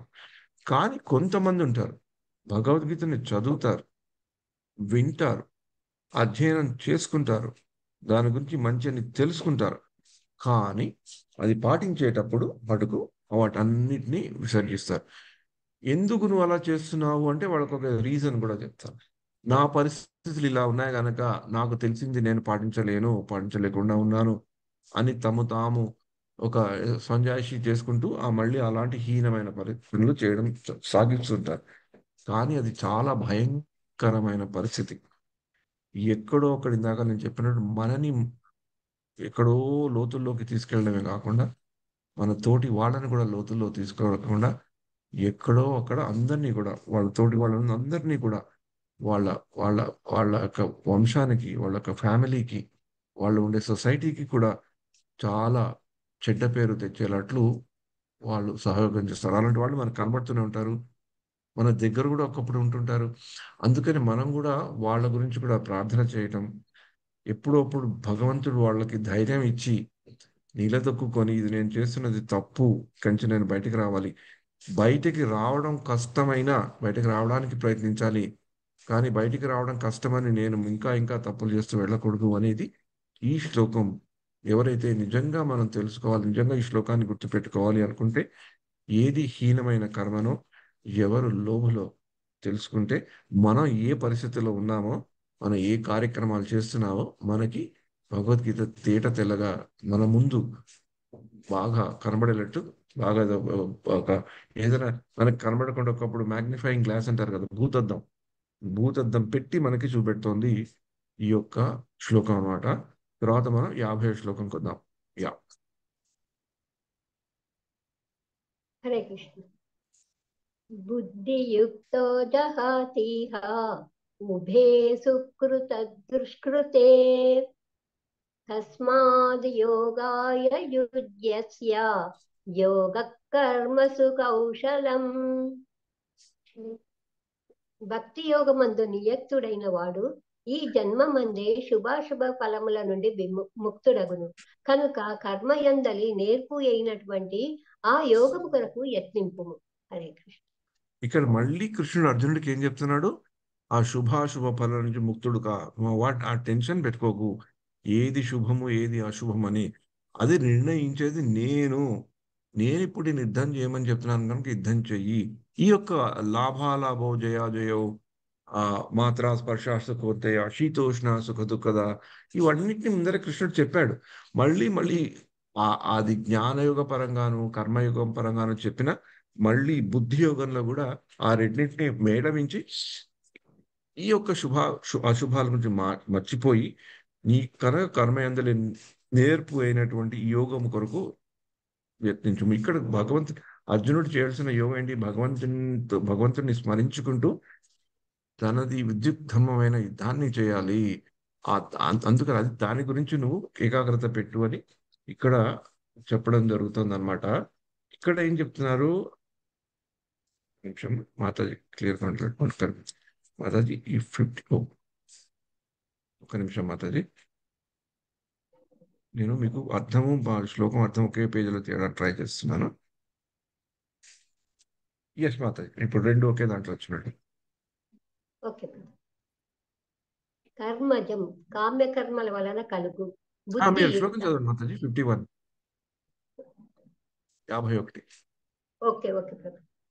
కర్మజం బుద్ధియుక్తా హి ఫలం త్యక్త్వా మనీషిణః జన్మ బంధ వినిర్ముక్తాః పదం గచ్చన్త్యనామయం.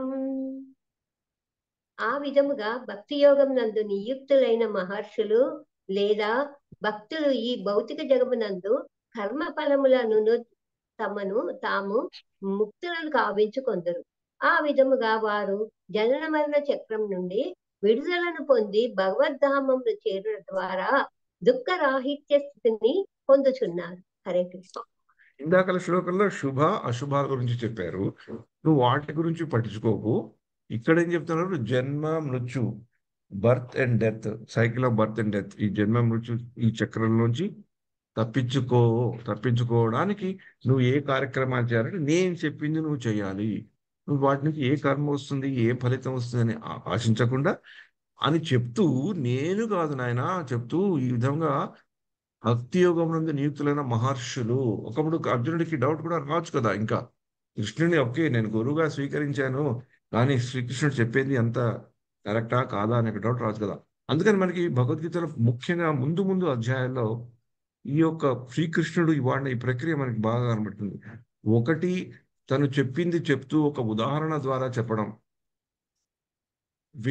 వేదాల గురించి చెప్పినప్పుడు మనకి రెండవ అధ్యాయంలో 41 శ్లోకంలో చదువుతున్నప్పుడు వ్యవసాయాత్మిక బుద్ధి ఏకే కురునందన అది చెప్పినప్పుడు ఎన్నో ఎన్నో ఉదాహరణతో, ఊర్లలో ఎన్నో బావులు ఉంటాయి, ఒక్కొక్క బావి ఒక్కొక్క దానికి ఉపయోగిస్తారు. కానీ మన నదిలో వెళ్తే మంచి నిశ్చలంగా నిర్మలంగా ప్రవహిస్తున్న నీటిలో నీరున్న నదిలోకి వెళ్తే మన అన్ని అవసరాలు తీరుతాయి అని చెప్పే విధంగా అక్కడ ఉదాహరణ చెప్తే, ఇంకొకసారి కృష్ణుడు ఏం చేస్తారంటే కొన్నిసార్లు అర్జునుడికి ఇంకొకళ్ళు అలా చేశారు, వీళ్ళు ఎలా ఉన్నారు, వీళ్ళు అలా చేశారు అని తెలుసుకో అని చెప్తారు. అంటే కొంచెం అర్జునుడికి ఇంకా కొంచెం విశ్వాసం కలిగించడానికి. ఈ విధంగా భక్తి యోగమునందు నియుక్తులైన మహర్షులు, అంటే మహర్షులు ఎవరో అర్జునుడికి తెలుసు కదా, వాళ్ళని ఆల్రెడీ తన జీవితంలో చూస్తున్నాడు. అలాంటి వాళ్ళు కూడా ఉన్నారు. వాళ్ళు ఇలా చేశారయ్యా, వాళ్ళు ఈ యొక్క జన్మ మృత్యు జరా వ్యాధి జన్మ మృత్యు ఈ సైకిల్లోంచి బయటపడడానికి ప్రయత్నించారు, బయటపడ్డారు కూడా. అలా అందుకని నువ్వు కూడా వాటిని తెలుసుకుంటే ఈ దుఃఖ రాహిత్య పరిస్థితి నుంచి నువ్వు బయటకు వస్తావు. ఎందుకంటే అర్జునుడికి ఉండే స్థితి దుఃఖమైన స్థితి. తను యుద్ధం చేయలేకున్నాడు, యుద్ధం చేయాలని తెలుసు, యుద్ధం చేయగలడని తెలుసు, యుద్ధంలో జయిస్తాడని తెలుసు, అతని వద్ద ధర్మం ఉందని తెలుసు, అతను ధర్మం కొరకే యుద్ధం చేస్తున్నాడని తెలుసు, తను ధర్మక్షేత్రంలో ఉన్నాడని తెలుసు, భగవానుడైన శ్రీకృష్ణుడు తన దగ్గరే ఉన్నాడని తెలుసు, తనకి సహాయం చేస్తున్నాడని తెలుసు, తన తన అన్నగారైన యుధిష్ఠిరులు తనతోనే ఉన్నాడని తెలుసు, ధర్మరాజు అని అతను అన్నీ తెలిసినా కూడా నేను ఉద్యోగం చేయడం కాదు సార్, యుద్ధం చేయనని అంటున్నాడు కదా. ఆ దుఃఖ పరిస్థితిలో ఉన్నాడు కనుక ఆ దుఃఖ రాహిత్యం నుంచి, ఆ దుఃఖ పరిస్థితి నుంచి బయటకు కలగాలి అంటే నువ్వు ఆ మహర్షులు ఎలా చేశారో, వాళ్ళ జీవితాలు ఎలా నిర్వర్తించుకున్నారో, ఆ కర్మ ఫలాన్ని వాళ్ళు ఎలా లోభులు కాకుండా ఉన్నారో, ఎలా హీన కర్మలు చేయలేదో, ఎలా భగవంతుడు చెప్పినవి వేదవాంగ్మయాల్లో చెప్పినవి, వేద సాహిత్యాల్లో చెప్పినవి ఎలా పాటించారో, వాటిని నువ్వు అలా పాటిస్తే నువ్వు కూడా వాళ్ళలాగా వెళ్ళిపోతావు, నా దగ్గరకు వచ్చేస్తావు అని చెప్పే మంచి శ్లోకం మళ్ళీ కృష్ణుడు ఇంకొకళ్ళు చేసిన ద్వారా చెప్తున్నారు. ఇప్పుడు భగవద్గీతలో లేదు, ఇంకొక నిమిషం మాతది, మళ్ళీ మీకు 51 అయింది కదా. ఓకే.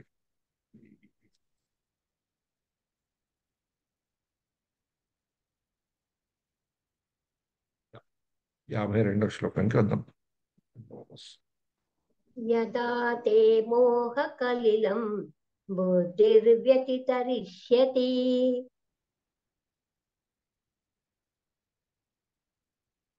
తథా తథా గంతాసి నిర్వేదం శ్రోతవ్యస్య శృతస్య చ.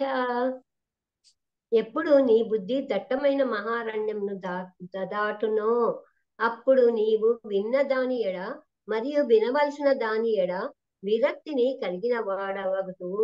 సరే.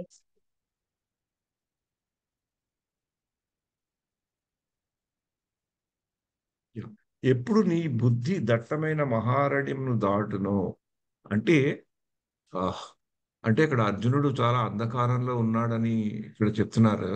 అర్జునుడిని కృష్ణుడు ఎంత మంచి వాక్యాలతో పొగిడిన పార్థ, పృథ, ధనంజయ అని ఎంతెంత పెద్ద పెద్ద మంచి స్థుతులతో కలిగిన పేర్లతో స్తుతించిన సంబోధించిన, కానీ అర్జునుడికి ఉన్న స్థితి ఇప్పుడు ఒక దట్టమైన మహారణ్యం. అంటే దట్టమైన మహారణ్యం అంటే అర్థం ఏంటి? ప్రభుజీ ప్రభుజీ మోహారణ్యం. ఏం ప్రభు? మోహారణ్యం. ఆ, దట్టమైన మోహ మోహారణ్యం. అరణ్యం. యా, కరెక్టే. మరి దట్టమైన మోహారణ్యంలో ఉన్నాడు అంటే నేను చెప్పేది ఏంటంటే దట్టమైన అరణ్యం అంటే అర్థం ఏంటి? మనకి రెండు రెండు విషయాలు కనబడతాయి. ఒకటి అంటే చాలా పెద్ద అరణ్యంలో, దట్టంగా ఉండే అరణ్యంలో మనకి ఏం ఎవరైనా మనం దట్టమైన అరణ్యంలో పెట్టారు అనుకోండి, మనకు మొదటి కలిగే భయం ఏంటి? పాములో, సింహాలో ఏవో వచ్చి మనని పట్టుకొని చంపేస్తాయని, అదే కదా భయం. ఎక్కడి నుంచి వస్తాయో అందుకని విష అరణ్యంకి జంతువులు వెళ్ళాలి. అని భయం ప్రభుజీ. మాతాజీ, ఎటువైపు నుంచి వస్తాయో జంతువులు విష జంతువులు అని భయం ప్రభుజీ. మనకి ఆ భయం ఉంటుంది కదా. ఇంకొకటి ఏంటంటే మనకి మనకి మనని కాపాడే వాళ్ళు ఉండరు. అదొకటి. ఇంకోటి దట్టమైన అరణ్యం అనగానే మనకి బాగా గుర్తొచ్చే సీన్ ఏంటంటే, మనకి మామూలుగా సినిమాల్లో కూడా చూపెడుతుంటారు కదా, చాలా డార్క్ గా ఉంటుంది. అంత సూర్యుడు కూడా రాలేడు, ఎందుకంటే అంత పెద్ద పెద్ద చెట్లు ఉంటాయి అన్నమాట. సూర్యకాంతి కూడా పడదు, అంటే చీకటిగా ఉంటుంది ఎక్కువ. చీకటిగా ఉంటుంది. ఆ పెద్ద పెద్ద చెట్లు ఉంటాయి. ఎన్నో ఎన్నో రకాలైన ఆ జంతువులు ఉంటాయి కదా. అదే కదా భయం. అందుకని అరణ్యాలకు వెళ్ళాలంటే కూడా భయపడతారు జనాలు. ఆ, పూర్వం రోజులు అంటే రాజులు వేటకి అరణ్యాలకు వెళ్ళినప్పుడు వాళ్ళకి చాలా మందితో వెళ్ళేవాళ్ళు. బాణాలు అవి ఉండేవి. ఆ ఆ విషం బాణాలకి విషం పూసి ఆ బాణాలను తీసేవాళ్ళు. మనకి ఈ రోజుల్లో బాగా అరణ్యాల్లోకి వెళ్ళిన వాళ్ళు వాళ్ళ యొక్క ఆ అనుభవాలు మనకు అంత కలగకపోవచ్చు. కానీ ఆ అరణ్యాల్లో కానీ అలాంటి అరణ్య పరిస్థితులకు వెళ్ళినప్పుడు మనకు ఉండే భయం ఎలా ఉంటుందో కూడా కొందరు చూసిన వాళ్ళు ఉన్నారు. అలాగా నేను ఒక చిన్నది చూశాను అనమాట. అంటే ఇది ఇది అనుకుంటాను 1967, 68, 69, నాకు 9 ఏళ్ల వయసులో ఆ రోజుల్లో.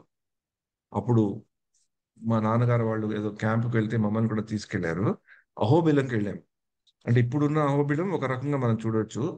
అరణ్యాలు, మనం కొండల్లోంచి వెళ్ళి ఆ నవ నరసింహాలను దర్శనం చేసుకోవడము. ఇప్పటికీ అది బాగా అరణ్యాలానే కనబడతాయి. ఆ ట్రాక్స్ ఉండవు. ఎవరైనా మనం గైడ్ని తీసుకొని వెళ్ళాలి. చాలా భయంగానే ఉంటుంది. దూరం దూరంగా నడవాలి. మధ్యలో మనం ఇరుక్కోపోయామంటే మనకి ఏమి సహాయం కూడా ఉండదు. ఆ గుంపుతో వెళ్తే పర్వాలేదు, మనం ఒంటరికి వెళ్తే కష్టం. మొబైల్స్ కూడా పనిచేయవు. ఎవరో వాళ్ళు ఎక్కడెక్కడ తెలియదు. ఈవెన్ గుంపుగా వెళ్ళినా కూడా కొంతమంది ముందరికి వెళ్ళిపోతుంటారు, కొంతమంది నెమ్మదిగా వస్తుంటారు, మనం ఎక్కడో తెలీదు. మేము 2016లో కూడా వెళ్ళినప్పుడు నాకు అదే పరిస్థితి ఏర్పడింది. కానీ నేను చిన్నప్పుడు 1969 వెళ్ళినప్పుడు ఇంకా ఇంకా దట్టంగా ఉండేవి అడవులు అక్కడ. ఇంకా అంతమంది జనాలు వెళ్ళేవాళ్ళు కాదు. తెలియదు కూడా చాలా మందికి. ఎవరో దగ్గరగా ఉండేవాళ్ళే వెళ్ళేవాళ్ళని. మేము కూడా కింద వెళ్ళి తర్వాత వెళ్ళాక పైకి వెళ్ళాం అనమాట. అక్కడ వాళ్ళు చెప్తే మా ఫాదర్ కొంచెం ఆ, ఉన్నత ఉద్యోగంలో ఉన్నవాళ్ళు కనుక అక్కడ సహాయం వల్ల, గైడ్ల వల్ల కొంచెం మమ్మల్ని గార్డ్స్ తోనే పంపించారు. కానీ వాళ్ళు కూడా చెప్పారు అనమాట, మీరు ఎంత మనకి పకడ్బందీ ఉన్నా కూడా ఇక్కడ లోకల్ గార్డ్స్ వచ్చినా కూడా మీరు కొంచెం ఎంతవరకు వెళ్తే అంతవరకు వెళ్ళండి, దర్శనం అయితే అయింది.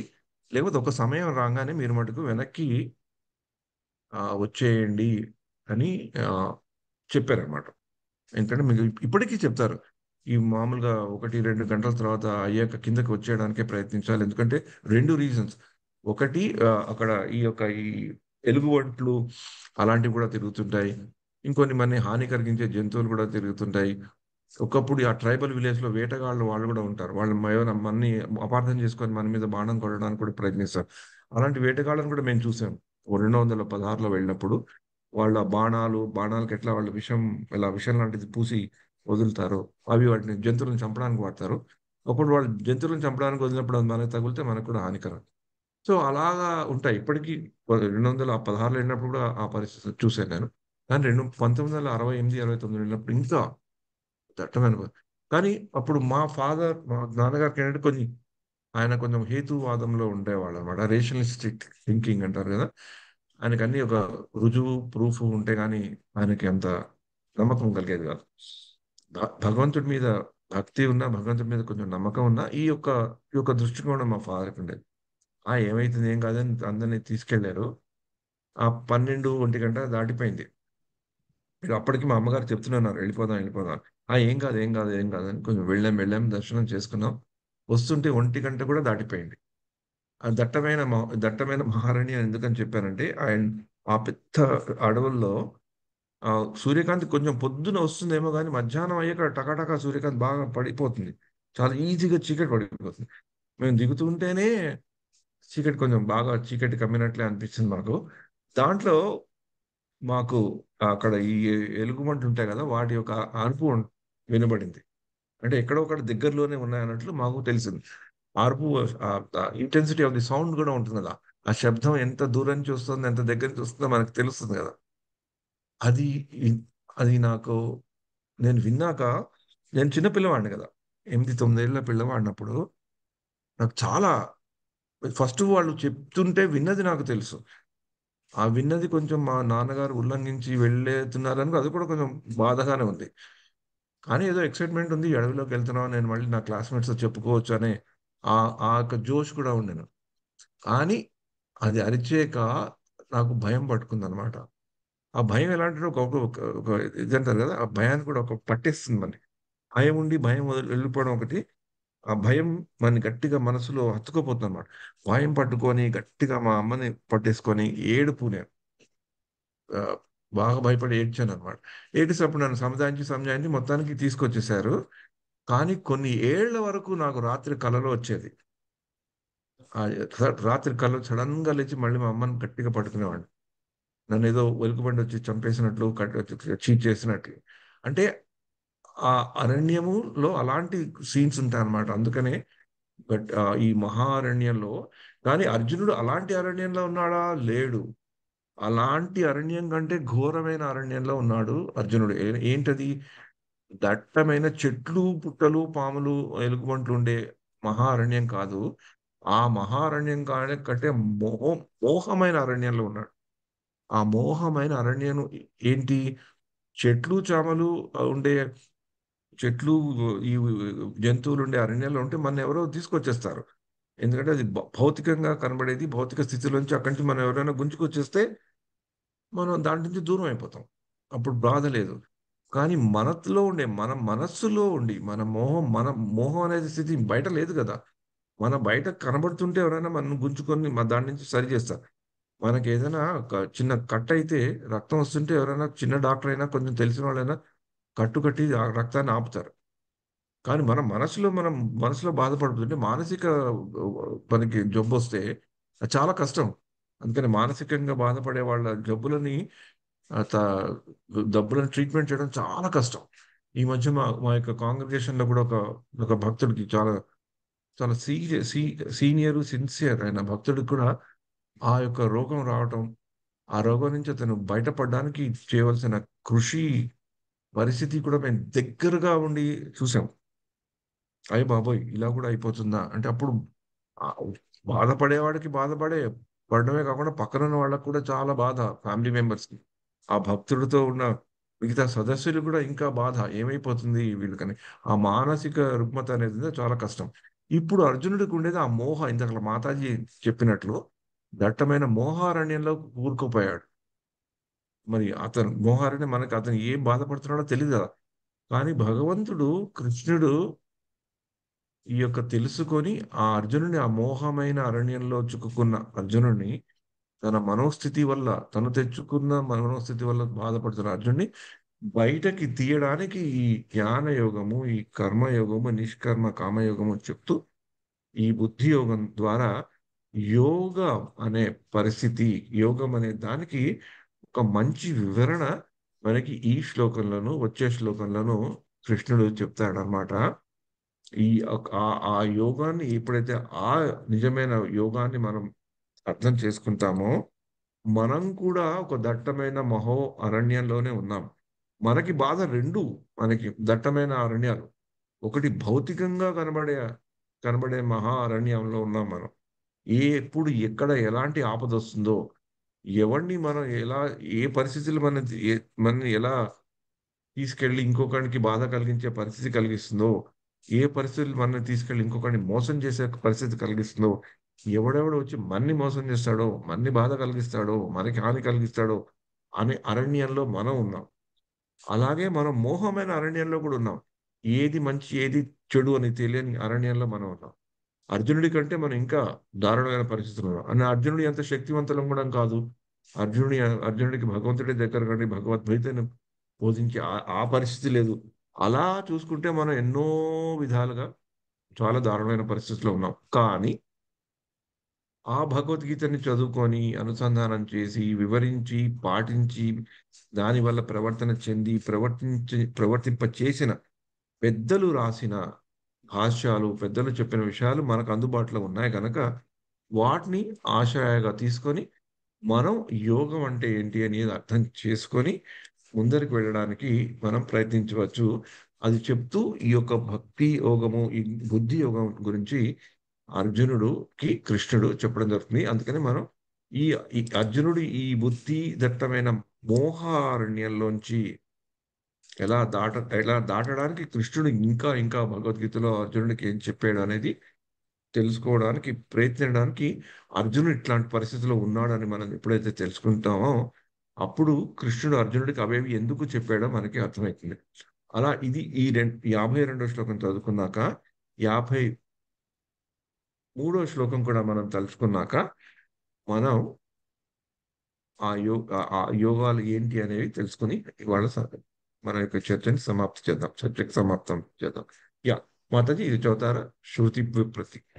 శృతి విప్రతిపన్నా తే యదా స్యాత్యతి నిశ్చలా సమాధావ సమాధావచలా బుద్ధి తదా యోగమవాప్స్యసి. ఎప్పుడు నీ మనసు వేదముల మధుర వాక్కులచే కలతనుందగా ఆత్మానుభూతి అనడి సమాధి యందు స్థితమగున అప్పుడు నీవు దివ్య చైతన్యమును పొందిన వాడవగుదువు. హరే కృష్ణ. ఇక్కడ మనకి శ్రీకృష్ణులు ఏం చెప్తారు? నీ మనసు ఇంతకు ముందు చెప్పారు కదా, వ్యవసాయాత్మిక బుద్ధి రేఖయ కురునందన చెప్తూ, నువ్వు వేదాల్లో ఉండే కర్మకాండల్లో చెప్పే బాగా మనకి మనస్సును ఆకట్టుకునే విషయాలు, మధుర వాక్యాలని కొంచెం పక్కన పెట్టి, ఇప్పుడు నువ్వు చేయవలసినది నువ్వు గుర్తు తెచ్చుకొని యుద్ధం చెయ్యి. ఆ కర్మ ఫలితాల గురించి పక్కన పెట్టి యుద్ధం కొరకు యుద్ధం చేయమని చెప్పారు. అలానే కిందటిసారి కూడా మనం తలుచుకున్నాం, వేదాల్లో మధుర వాక్కులు ఉన్నాయి, అవి చాలా తప్పు అని కాదు, అది అర్థం కాదు. మనకి ఏదైతే జ్ఞానం మన సనాతన ధర్మంలో వచ్చిందో ప్రతి ఒక్క గ్రంథానికి ఒక మూల స్థానం వేదాలే కదా. అందుకని కృష్ణుడే స్వయంగా వేదాలు, కృష్ణుడి దగ్గర నుంచి చూడు, కృష్ణుడే వేదాలని చెప్పుకునే శ్లోకాలు మనకు భగవద్గీతలో 8వ అధ్యాయంలోను 9వ అధ్యాయంలో కూడా కలుపు వస్తాయి. మాతాపిత అదేంటి, ఆ అదే శ్లోకం అమ్మా 9వ అధ్యాయం మాతాపిత. ఆ, హరే అది కృష్ణ ప్రభు. పితాహమస్య జగతో మాతాదాత పితామహ. Correct, correct. థ్యాంక్స్ పితాహమస్య జగతో మాతా ధాత పితామహ వేద్యం పవిత్రం ఓంకార రుక్సామ యజురేవచ. ఆ శ్లోకం కదా. అందుకని వేదాల్లో తప్పులేదు, కానీ వేదాలు కొన్ని చోట్ల పెట్టారు ఈ మధుర వాక్యాలు. ఎందుకంటే అందరికీ అందుబాటులో ఉండి అందరూ కూడా భక్తి మార్గంలో అల్టిమేట్ గా వెళ్ళాలనేది. కానీ వాటికి ఇప్పుడు ఈ పరిస్థితుల్లో మటుకు నువ్వు వాటిని పట్టించుకోక ముందరికి వెళ్ళావు. అందుకనే ఆ యోగం గురించి సమాధి అని చెప్పారు. అంటే మామూలుగా మనం యోగము అనగానే యోగము యొక్క అల్టిమేట్ స్టేట్ ఏంటి? అల్టిమేట్ అంటే ఆ యోగం తర్వాత యోగం చేయడం వల్ల మనకి ఆఖరిగా వచ్చే పరిణామము, ఫలితము ఏంటి అంటే నార్మల్‌గా సమాధి అని చెప్తాం కదా! మనం మామూలుగా కూడా కొంతమంది ఋషుల గురించి చెప్పుకున్న, మహాభక్తుల గురించి చెప్పుకున్న, వాళ్ళు సమాధిలో ఉన్నారు, సమాధి చేస్తున్నారు, ఆఖరికి సమాధిలో వెళ్ళిపోయారు అని ఆ సమాధి అనే మాట అంటుందా?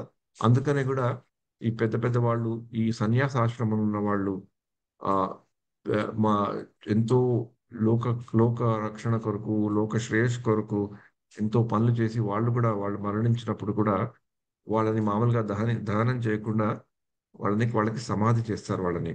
ఆ సమాధి అది సమాధి చేసినప్పుడు సమాధిని వాళ్ళని భూమిలో పాతిపెట్టి ఏదో ప్రక్రియలు చేయడమే కాకుండా, ఆ ఏ భూమి దగ్గరైతే వాళ్ళు పాతిపెట్టారో అది సమాధి అని చెప్పి వాటిని కూడా పూజించి వాటిని కూడా గుర్తు తెచ్చుకుంటూ, మనం ఏదైనా పుణ్యస్థానానికి వెళ్ళినప్పుడు కూడా ఆ సమాధులని దర్శించడం, ఆ దర్శించుకోవడం ద్వారా తద్వారా మనకి వాళ్ళు చేసే మహత్ కార్యాలు మనకు గుర్తు రావటము, మనకొక గౌరవ భావం కలగడం కలుగుతుంది. అందుకని మనం బృందావనంకెళ్ళినప్పుడు కూడా బృందావనం పరిక్రమలోకి వెళ్ళినా కూడా రూప గోస్వామి, సనాతన గోస్వామి వాళ్ళ సమాధులు శ్రీకృష్ణ దామోదర మందిరంలో ఉండడము. దాన్ని చూస్తూనే శ్రీల ప్రభుపాదుల వారు చాలా అంతర్జాతీయ కృష్ణ భావనామృతం యొక్క రూపకల్పన చేస్తూ దాని ఎదురుగుండానే ఆయనకుండే చిన్న ఆహ్, రూమ్ లాగా ఉండేది. చిన్న గది ఉండేది. చాలా చిన్న గది. దాంట్లోనే చూసుకుంటూ చాలా సరళమైన జీవితం పాటిస్తూ శ్రీకృష్ణ ప్రభుపాదుల వారు ఎంతో ప్రేరణ పొందారని చెప్పడం మనకు తెలుసు. మాయాపూర్ లాంటి ధామాలకు కూడా వెళ్ళినప్పుడు మనం ఈ యొక్క సమాధులను చూస్తుంటాం. ముఖ్యంగా ఇప్పుడు అంతర్జాతీయ కృష్ణ భావనామృతం సంస్థలో ఉన్నవాళ్ళు ఇస్కాన్ మాయాపూర్‌కి వెళ్ళినప్పుడు అక్కడ శ్రీల ప్రభుపాద్ వారి ఆహ్, సమాధి, బృందావనంలో కూడా శ్రీల ప్రభుపాద్ వారి సమాధి ఉంది. ఇక్కడ శ్రీల ప్రభుపాద్ వారి పుష్ప సమాధి ఉంది. తమాల్ కృష్ణ గోస్వామి మహారాజ్ వారిదుంది. పంకజాంగిరి ప్రభు, భక్తిచార మహారాజ్ అవన్నీ, భక్తి తీర్థ మహారాజ్ పుష్ప సమాధి ఇవన్నీ చూసుకుంటున్నాం కదా! అంటే సమాధి అంటే ఒక భక్తుల యొక్క దివ్య స్థితిలో ఉండే ఆఖరి పరాకాష్ట స్థితి అనేది సమాధి అని మనకి చెప్తారు. అంటే అర్జునుడిని అలాంటి సమాధి స్థితిలో, అంటే అర్జునుడిని చనిపోమనడం అని కాదు. మనో మనోగతి రూపంలో, దృష్టికోణంలో అర్జునుడిని ఆ యొక్క పరాకాష్ట స్థితికి వెళ్ళమంటారు. అంటే యోగం అంటే భగవంతుడితో ఉండే కనెక్షన్ పెంపొందించుకోవడం. ఆ లింక్ బాగా పరిపక్వత చెందితే అది ఎప్పుడో అప్పుడు మనని ఒక సమాధి స్థితిలోకి తీసుకెళ్తుంది. అంటే భగవంతుడిని ఎప్పుడు గుర్తుపెట్టుకునేటట్లు చేస్తుంది. అలా నువ్వు గుర్తుపెట్టుకో. అలాంటి ఆ సమాధి స్థితిలో వచ్చినప్పుడు న్ నీవుకేమైతే నీకు దివ్యమైన చైతన్యం వస్తుంది. ఈ భౌతికమైన చైతన్యం నుంచి నువ్వు దివ్యమైన చైతన్య స్థితిలోకి వెళ్తావు.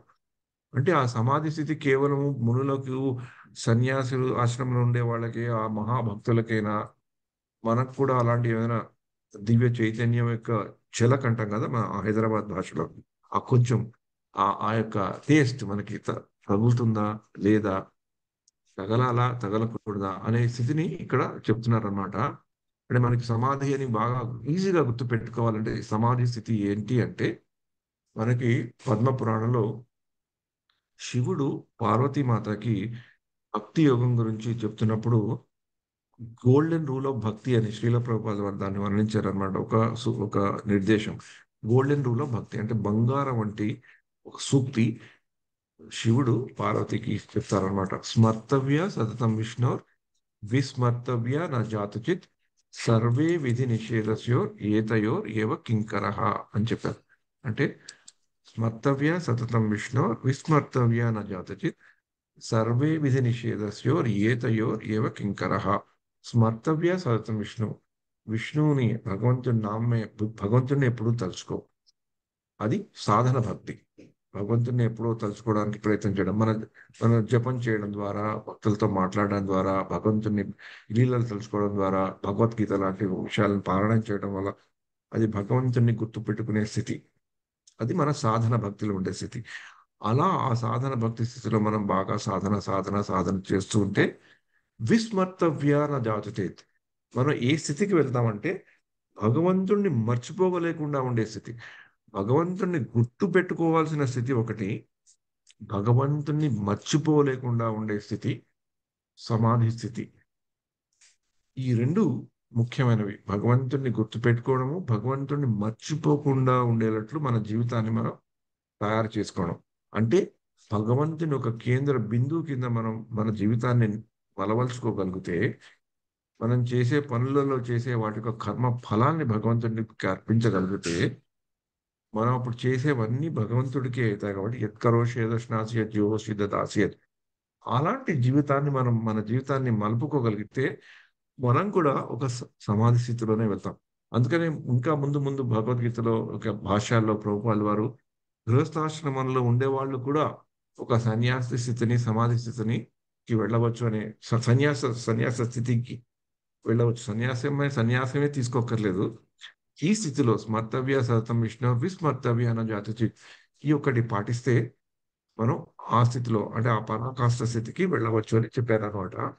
అలా చెప్తూ స్మర్తవ్య సతతం విష్ణు విస్మర్తవ్య అన్న జాతి సర్వే విధి నిషేధస్యోర్. అంటే మనం చేసే ప్రతి పనిలో ఉండే విధులు నిషేధాలు, ఇవి చెయ్యాలి ఇవి చేయకూడదు ఉంటాయి కదా కొన్ని.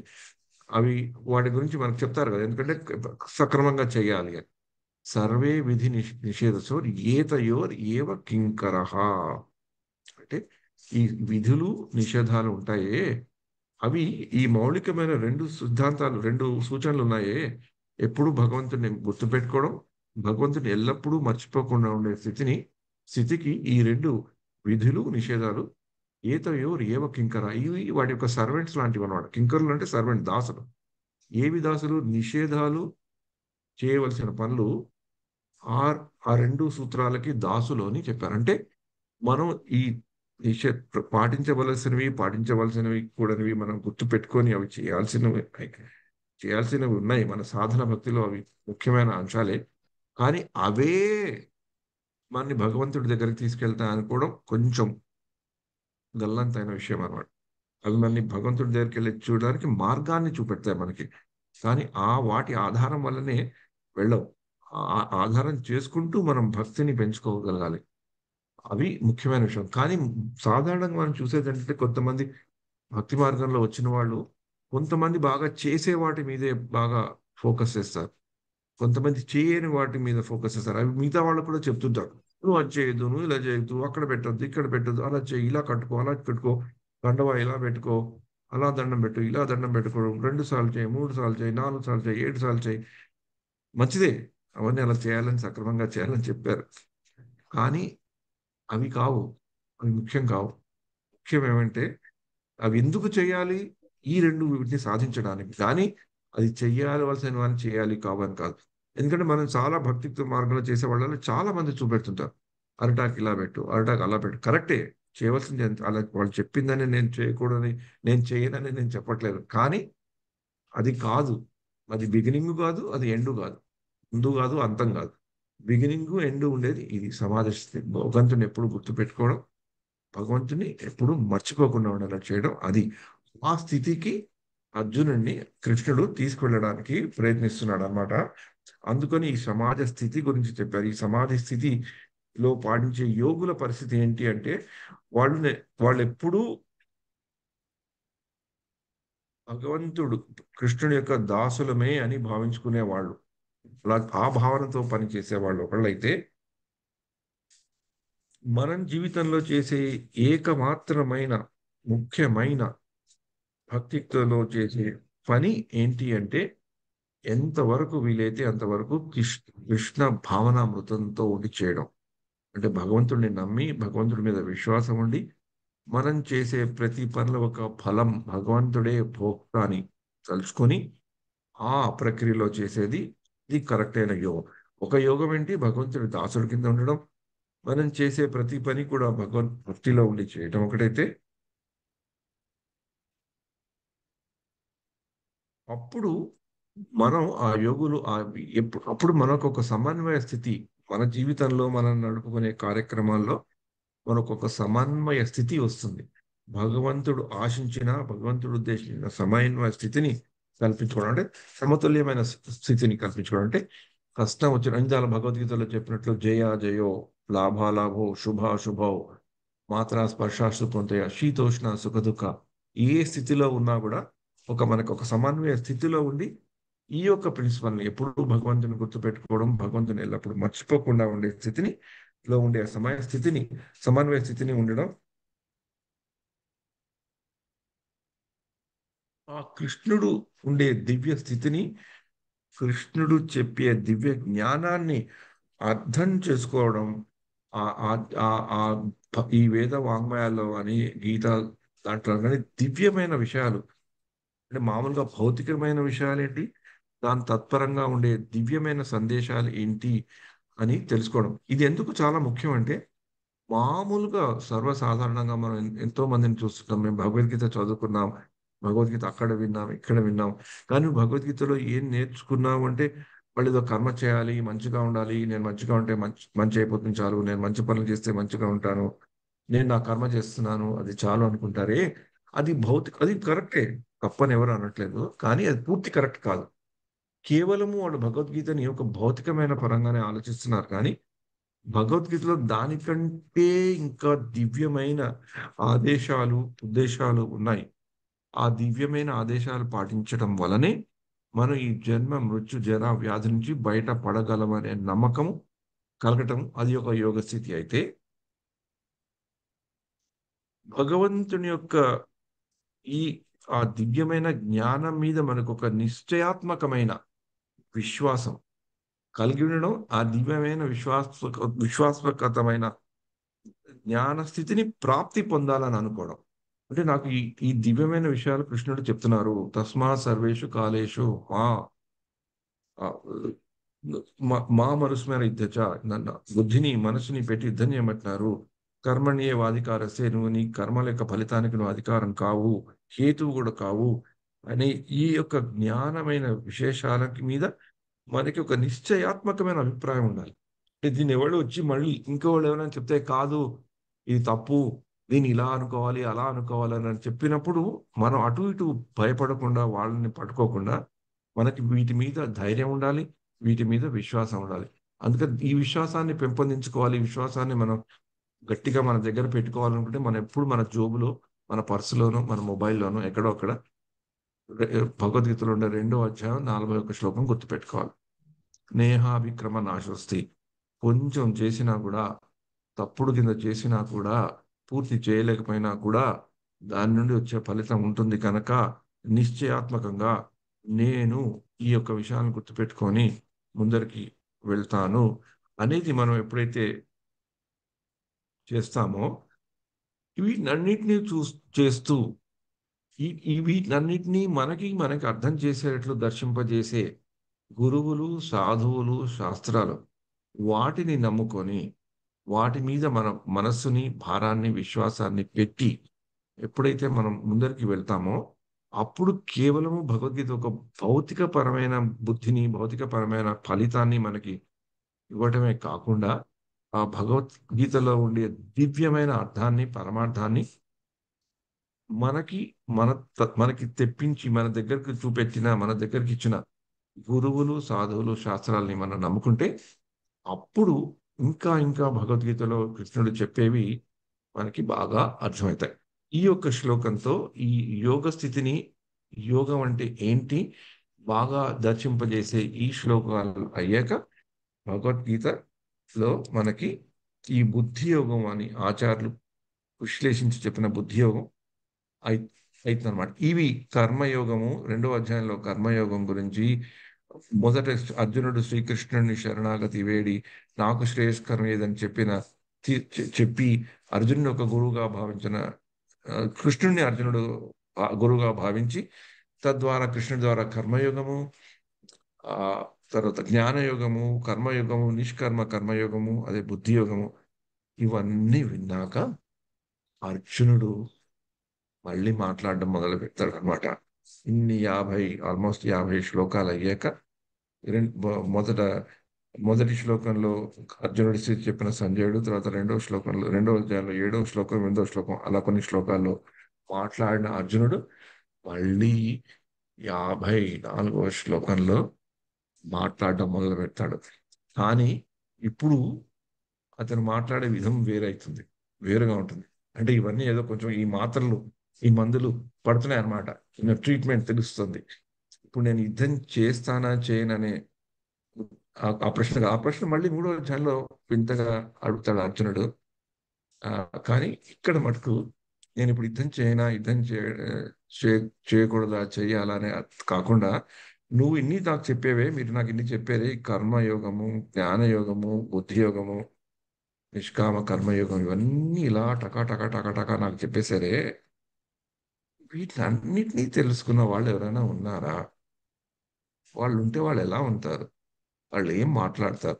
వాళ్ళు ఏం చేస్తారు? అలా కొన్ని 4 ప్రశ్నలు అర్జునుడు కృష్ణుడు అడుగుతాడంటే, ఇంకా కొంచెం వ్యాలిడిటీ అంటే ఇంకా అర్జునుడు కొంచెం రుజువు కావాలన్నమాట అర్జునుడు. ఇదేం థియరేటికల్ నాలెడ్జ్ అయినా, పుస్తకాల్లో ఉన్న జ్ఞానమైనా, ఇలా పాటించే వాళ్ళు ఎవరైనా ఉన్నారా? కానీ అప్పటికి కృష్ణుడు చెప్పాడు, మహర్షులు వాళ్ళు పాటించారయ్యా, వాళ్ళు సిద్ధులు అయ్యారని. కానీ కొంచెం ఇంకా అర్జునుడికి డౌట్ అనమాట, ఎవరైనా ఉన్నారా అని. కృష్ణుడిని అర్జునుడు 4 ప్రశ్నలు అడుగుతాడు. ఆ 4 ప్రశ్నలు ఏం ప్రశ్నలు అడిగాడు, కృష్ణుడు దాన్ని ఏం సమాధానం చెప్పాడు, దాన్ని భగవద్గీత 2వ అధ్యాయంలో ఒక ప్రత్యేకమైన అంశం కింద ఆచార్యులు దాన్ని ఇంకా అన్వయించుకొని మనకి ఎలా దర్శింపజేశారు అనేది మనం వచ్చే వారం తెలుసుకుందాం. దాన్ని స్థిత ప్రజ్ఞ యోగం అని కూడా, స్థిత ప్రజ్ఞల లక్షణాలని కింద కూడా మనకి భగవద్గీతలో, భగవద్గీతని చదువుకొని భగవద్గీత పారాయణ చేసుకొని చెప్పిన పెద్దలు వాటి గురించి కూడా ఎన్నో మంచి సూక్తులు, విషయాలు మనకి చెప్పడం జరిగింది. వాటిని శ్రీల ప్రభుపాద వారు ఎంతో చక్కగా సరళంగా మనకి సరళ భాషలో, తెలుగు భాషలో, ఇంగ్లీష్ భాషలో చెప్పిన దాన్ని వైష్ణవాంగ్రి ప్రభు లాంటి వాళ్ళు పెద్దలు మనకి తెలుగులో సరళ భాషలో అందించారు కనుక, తెలుగులో మనం చదువుకున్నప్పుడు వాటిని చదువుకొని వాటి వల్ల ఉపయోగం కూడా ఏమైతుంది అనేది మనం తెలుసుకుందాం. ఇంతవరకు వచ్చిన కథ భగవద్గీత 2వ అధ్యాయంలో ఈ 3 ఘట్టాలు దాటి మనం 4వ ఘట్టం వస్తున్నాం. అర్జునుడు వేసిన 4 ప్రశ్నలు. ఆ ప్రశ్నలు ఏమిటో మీ అందరికీ తెలిసే ఉంటుంది. మళ్ళీ ఒక పునఃస్మరణ లాగా వచ్చే వారం మనం తలుచుకుందాం. హరే కృష్ణ. నాగమణి మాతాజీ, థ్యాంక్స్ మాతాజీ, మీరు చక్కగా శ్లోకాలు చదివారు, దానికి అర్థాలు కూడా హరే చదివారు. కృష్ణ ప్రభుజీ, థ్యాంక్స్ ఏమైనా మీరు ఇచ్చిన తప్పుగా సేవ. హరే కృష్ణ ప్రభుజీ, ఏమైనా తప్పుగా పాడితే లేదు క్షమించగలరు మాతాజీ, ప్రభుజీ. లేదు మీరు పెద్దలు, ఏం అంత బాగా చదివారు మాతాజీ. ఈ ఈ వయసులో కూడా మీరు వచ్చి ఈ యొక్క కక్షలో కూర్చున్నారంటే మాకు అందరికీ కూడా చాలా ఎంతో ఇన్స్పిరేషన్ అన్నమాట. మేము కూడా మీలాగే ఉండాలని, ఎప్పుడు భగవంతుని తలుచుకుంటూ భగవంతుడి భక్తి మార్గంలో ఉండాలని తలుచుకోవడానికి మా అందరినీ కూడా మీరు ఆశీర్వదించండి. అలా అందరం కలిసి మనం మొదలుకు వెళ్దాం. హరే కృష్ణ హరే మాతాజీ. కృష్ణ ప్రభుజీ, హరే కృష్ణ. హరే కృష్ణ ప్రభు, ధన్య ప్రణామం. చాలా చాలా సంతోషం ప్రభు. మాతాజీ, జగన్ ప్రభు చెప్పినట్టు మా అందరికీ ఆశీర్వదించండి, ఇలాగే భక్తి మార్గంలో ముందుకు వెళ్ళాలని, మీతో పాటు హరే మేము కృష్ణ వెళ్ళాలని. ప్రభు, హరే కృష్ణ ప్రభుజీ. హరే కృష్ణ. ఎవరికైనా ఏమైనా సందేహాలు ఉంటే కనుక ఒక 5 నిమిషాలు ఎవరికైనా ఉంటే అడగచ్చు.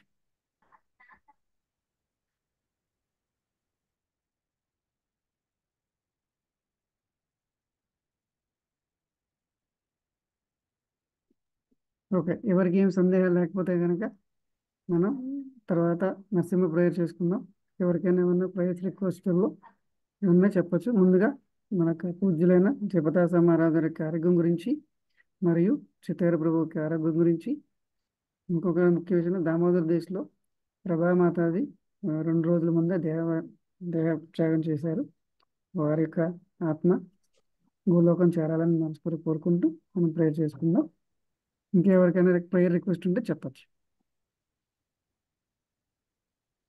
ఇంకొకటి ప్రభు, ఐ థింక్ మనం ముఖ్యంగా హరే ఈ కృష్ణ భగవద్గీత ప్రభు. చదువుకుంటున్నాం కనుక, ఈ భగవద్గీతలో ఉండే దివ్యమైన విషయాల గురించి చెప్పుకుంటున్నాం కనుకుంటా కొంత సాధారణంగా, ముఖ్యంగా ఈ యొక్క ప్రార్థనల రిక్వెస్ట్లు చూస్తుంటే, సాధారణంగా మనం చూసుకుంటే ముఖ్యంగా 90% వరకు అనుకుంటాను,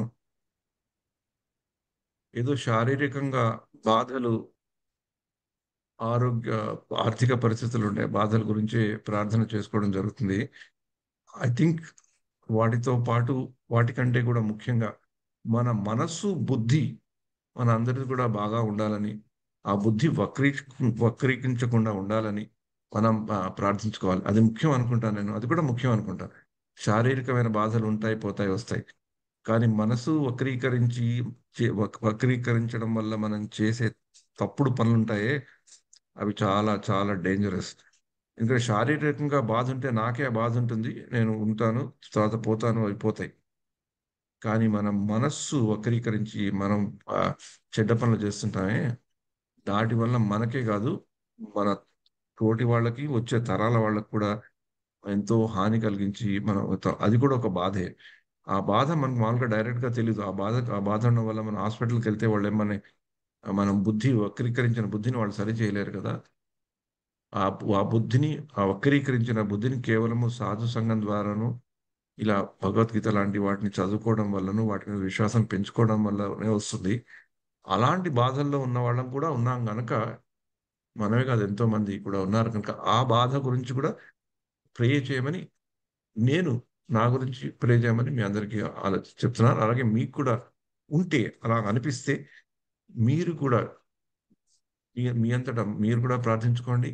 మిగతా భక్తులను కూడా అలా ప్రార్థిస్తే మీకు కూడా అలాంటివి ఏమైనా ఉంటే వాటిని నుంచి భగవంతుడు రక్షించాలని కూడా ప్రార్థించుకోవడం ముఖ్యం అని నా ఉద్దేశం. హరే కృష్ణ. హరే కృష్ణ హరే ప్రభు. కృష్ణ ప్రభు. హరే కృష్ణ ప్రభు. మా అబ్బాయి మా అమ్మాయి ఇద్దరు ఈరోజు మలేషియా సింగపూర్ వెళ్తున్నారు ప్రభు. వాళ్ళు కూడా కృష్ణ భక్తుల ముందుకెళ్ళాలి. వాళ్ళ వెడ్డింగ్ యానివర్సరీ రేపు. వాళ్ళు కూడా కృష్ణ భక్తుల ముందుకు రావాలని చెప్పేసి మా కుటుంబానికి కూడా ప్రే చేయండి ప్రభు. హరే కృష్ణ. హరే కృష్ణ. ఇప్పుడు మాతాజీ, మీరు ఒక ఇంజన్ లాగా, కృష్ణ భక్తి అనే ఇంజన్ లో మీరు ఉన్నారు మాతాజీ, ఇంజన్ డ్రైవర్. మీరు ఆ కంపార్ట్మెంట్ల మీద యాడ్ చేస్తూ వెళ్ళిపోతున్నారు. సో మీరు చాలా మార్గదర్శకులు.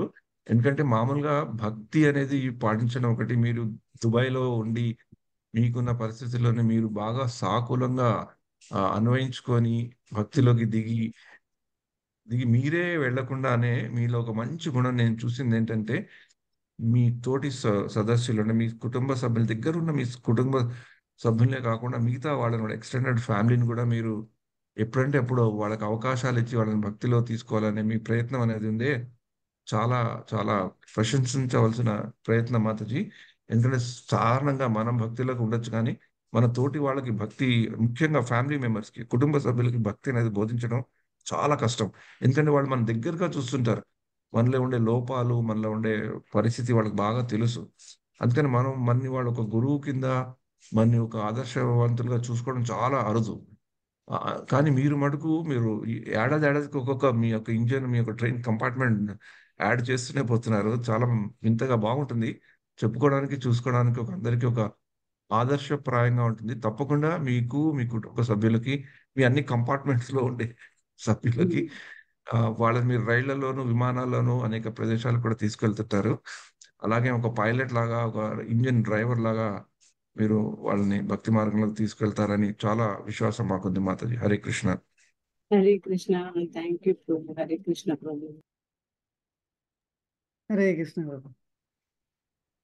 భక్తులందరికీ భౌతిక సమస్యలు కాకుండా ఆధ్యాత్మికంగా ముందుకెళ్ళాలని మనస్ఫూర్తి కోరుకుంటూ, మనసు నిర్మలంగా భగవంతుని మీద భక్తి మార్గంలో భక్తియుక్తంగా ముందుకెళ్ళాలని, భక్తి సేవలో ఇప్పుడు అందరూ చెప్తారే కదా, మన దాసాను దాసులు.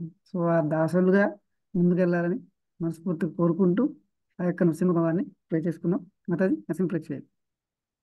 హరే కృష్ణ. ఉగ్రం వీరం మహావిష్ణుం జ్వలంతం సర్వతోముఖం నృసింహం భీషణం భద్రం మృత్యుర్మృత్యుం నమామ్యహం.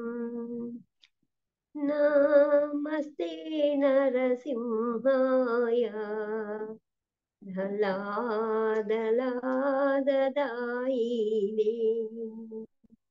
నమస్తే నరసింహాయ ధలాదలాదదాయినే. హిరణ్యాకాశీపూర్వక్షః శిలటంకానకాలాయే. హిరణ్యాకాశీపూర్వక్షః శిలటంకానకాలాయే. ఇతో నృసింహ పరతో నృసింహ యత యత యామి తతో నృసింహ. బహిర్నృసింహ హృదయే నృసింహ నృసింహమదిం శరణం ప్రపద్యే ఇతో నృసింహ పరతో నృసింహ యత యత యామి తతో నృసింహ బహిర్నృసింహ హృదయే నృసింహ నృసింహమదిం శరణం ప్రపదే తవ కరకమలవరే నాకామద్భుత శృంగాం దళితా హిరణ్యకశిపూతన భృంగం తవ కరకమలవరే నఖామద్భుత శృంగాం దళితా హిరణ్యకశిపూతన భృంగం కేశవదూతా నరహరి రూపా జయ జగదీశ హరే కేశవదూతా నరహరి రూపా జయ జగదీశ హరే జయ జగదీశ హరే జయ జగదీశ హరే జయ నరసింహదేవ్ జయ నరసింహదేవ్ నరసింహదేవ్ జయ నరసింహదేవ్ జయ ప్రహ్లాద్ మహారాజ్ జయ ప్రహ్లాద్ మహారాజ్ प्रहलाद महाराज जय प्रहलाद महाराज जय जय प्रभुपाद प्रभुपाद प्रभुपाद जय जय प्रभुपाद निताय गौर हरि बोल निताय गौर हरि बोल हरे कृष्ण प्रभु హరే కృష్ణ మాతాజీ. మాతాజీ మీలాగా మంచిగా ఓర్పు సహనం మా అందరిలో రావాలని మాత్రం ప్రార్థించండి మాతాజీ. ప్రభుజీ నేను వయసులో పెద్ద అయినా గానీ ఆధ్యాత్మికంగా అయితే చాలా వెనుకబడి ఉన్నాను ప్రభుజీ.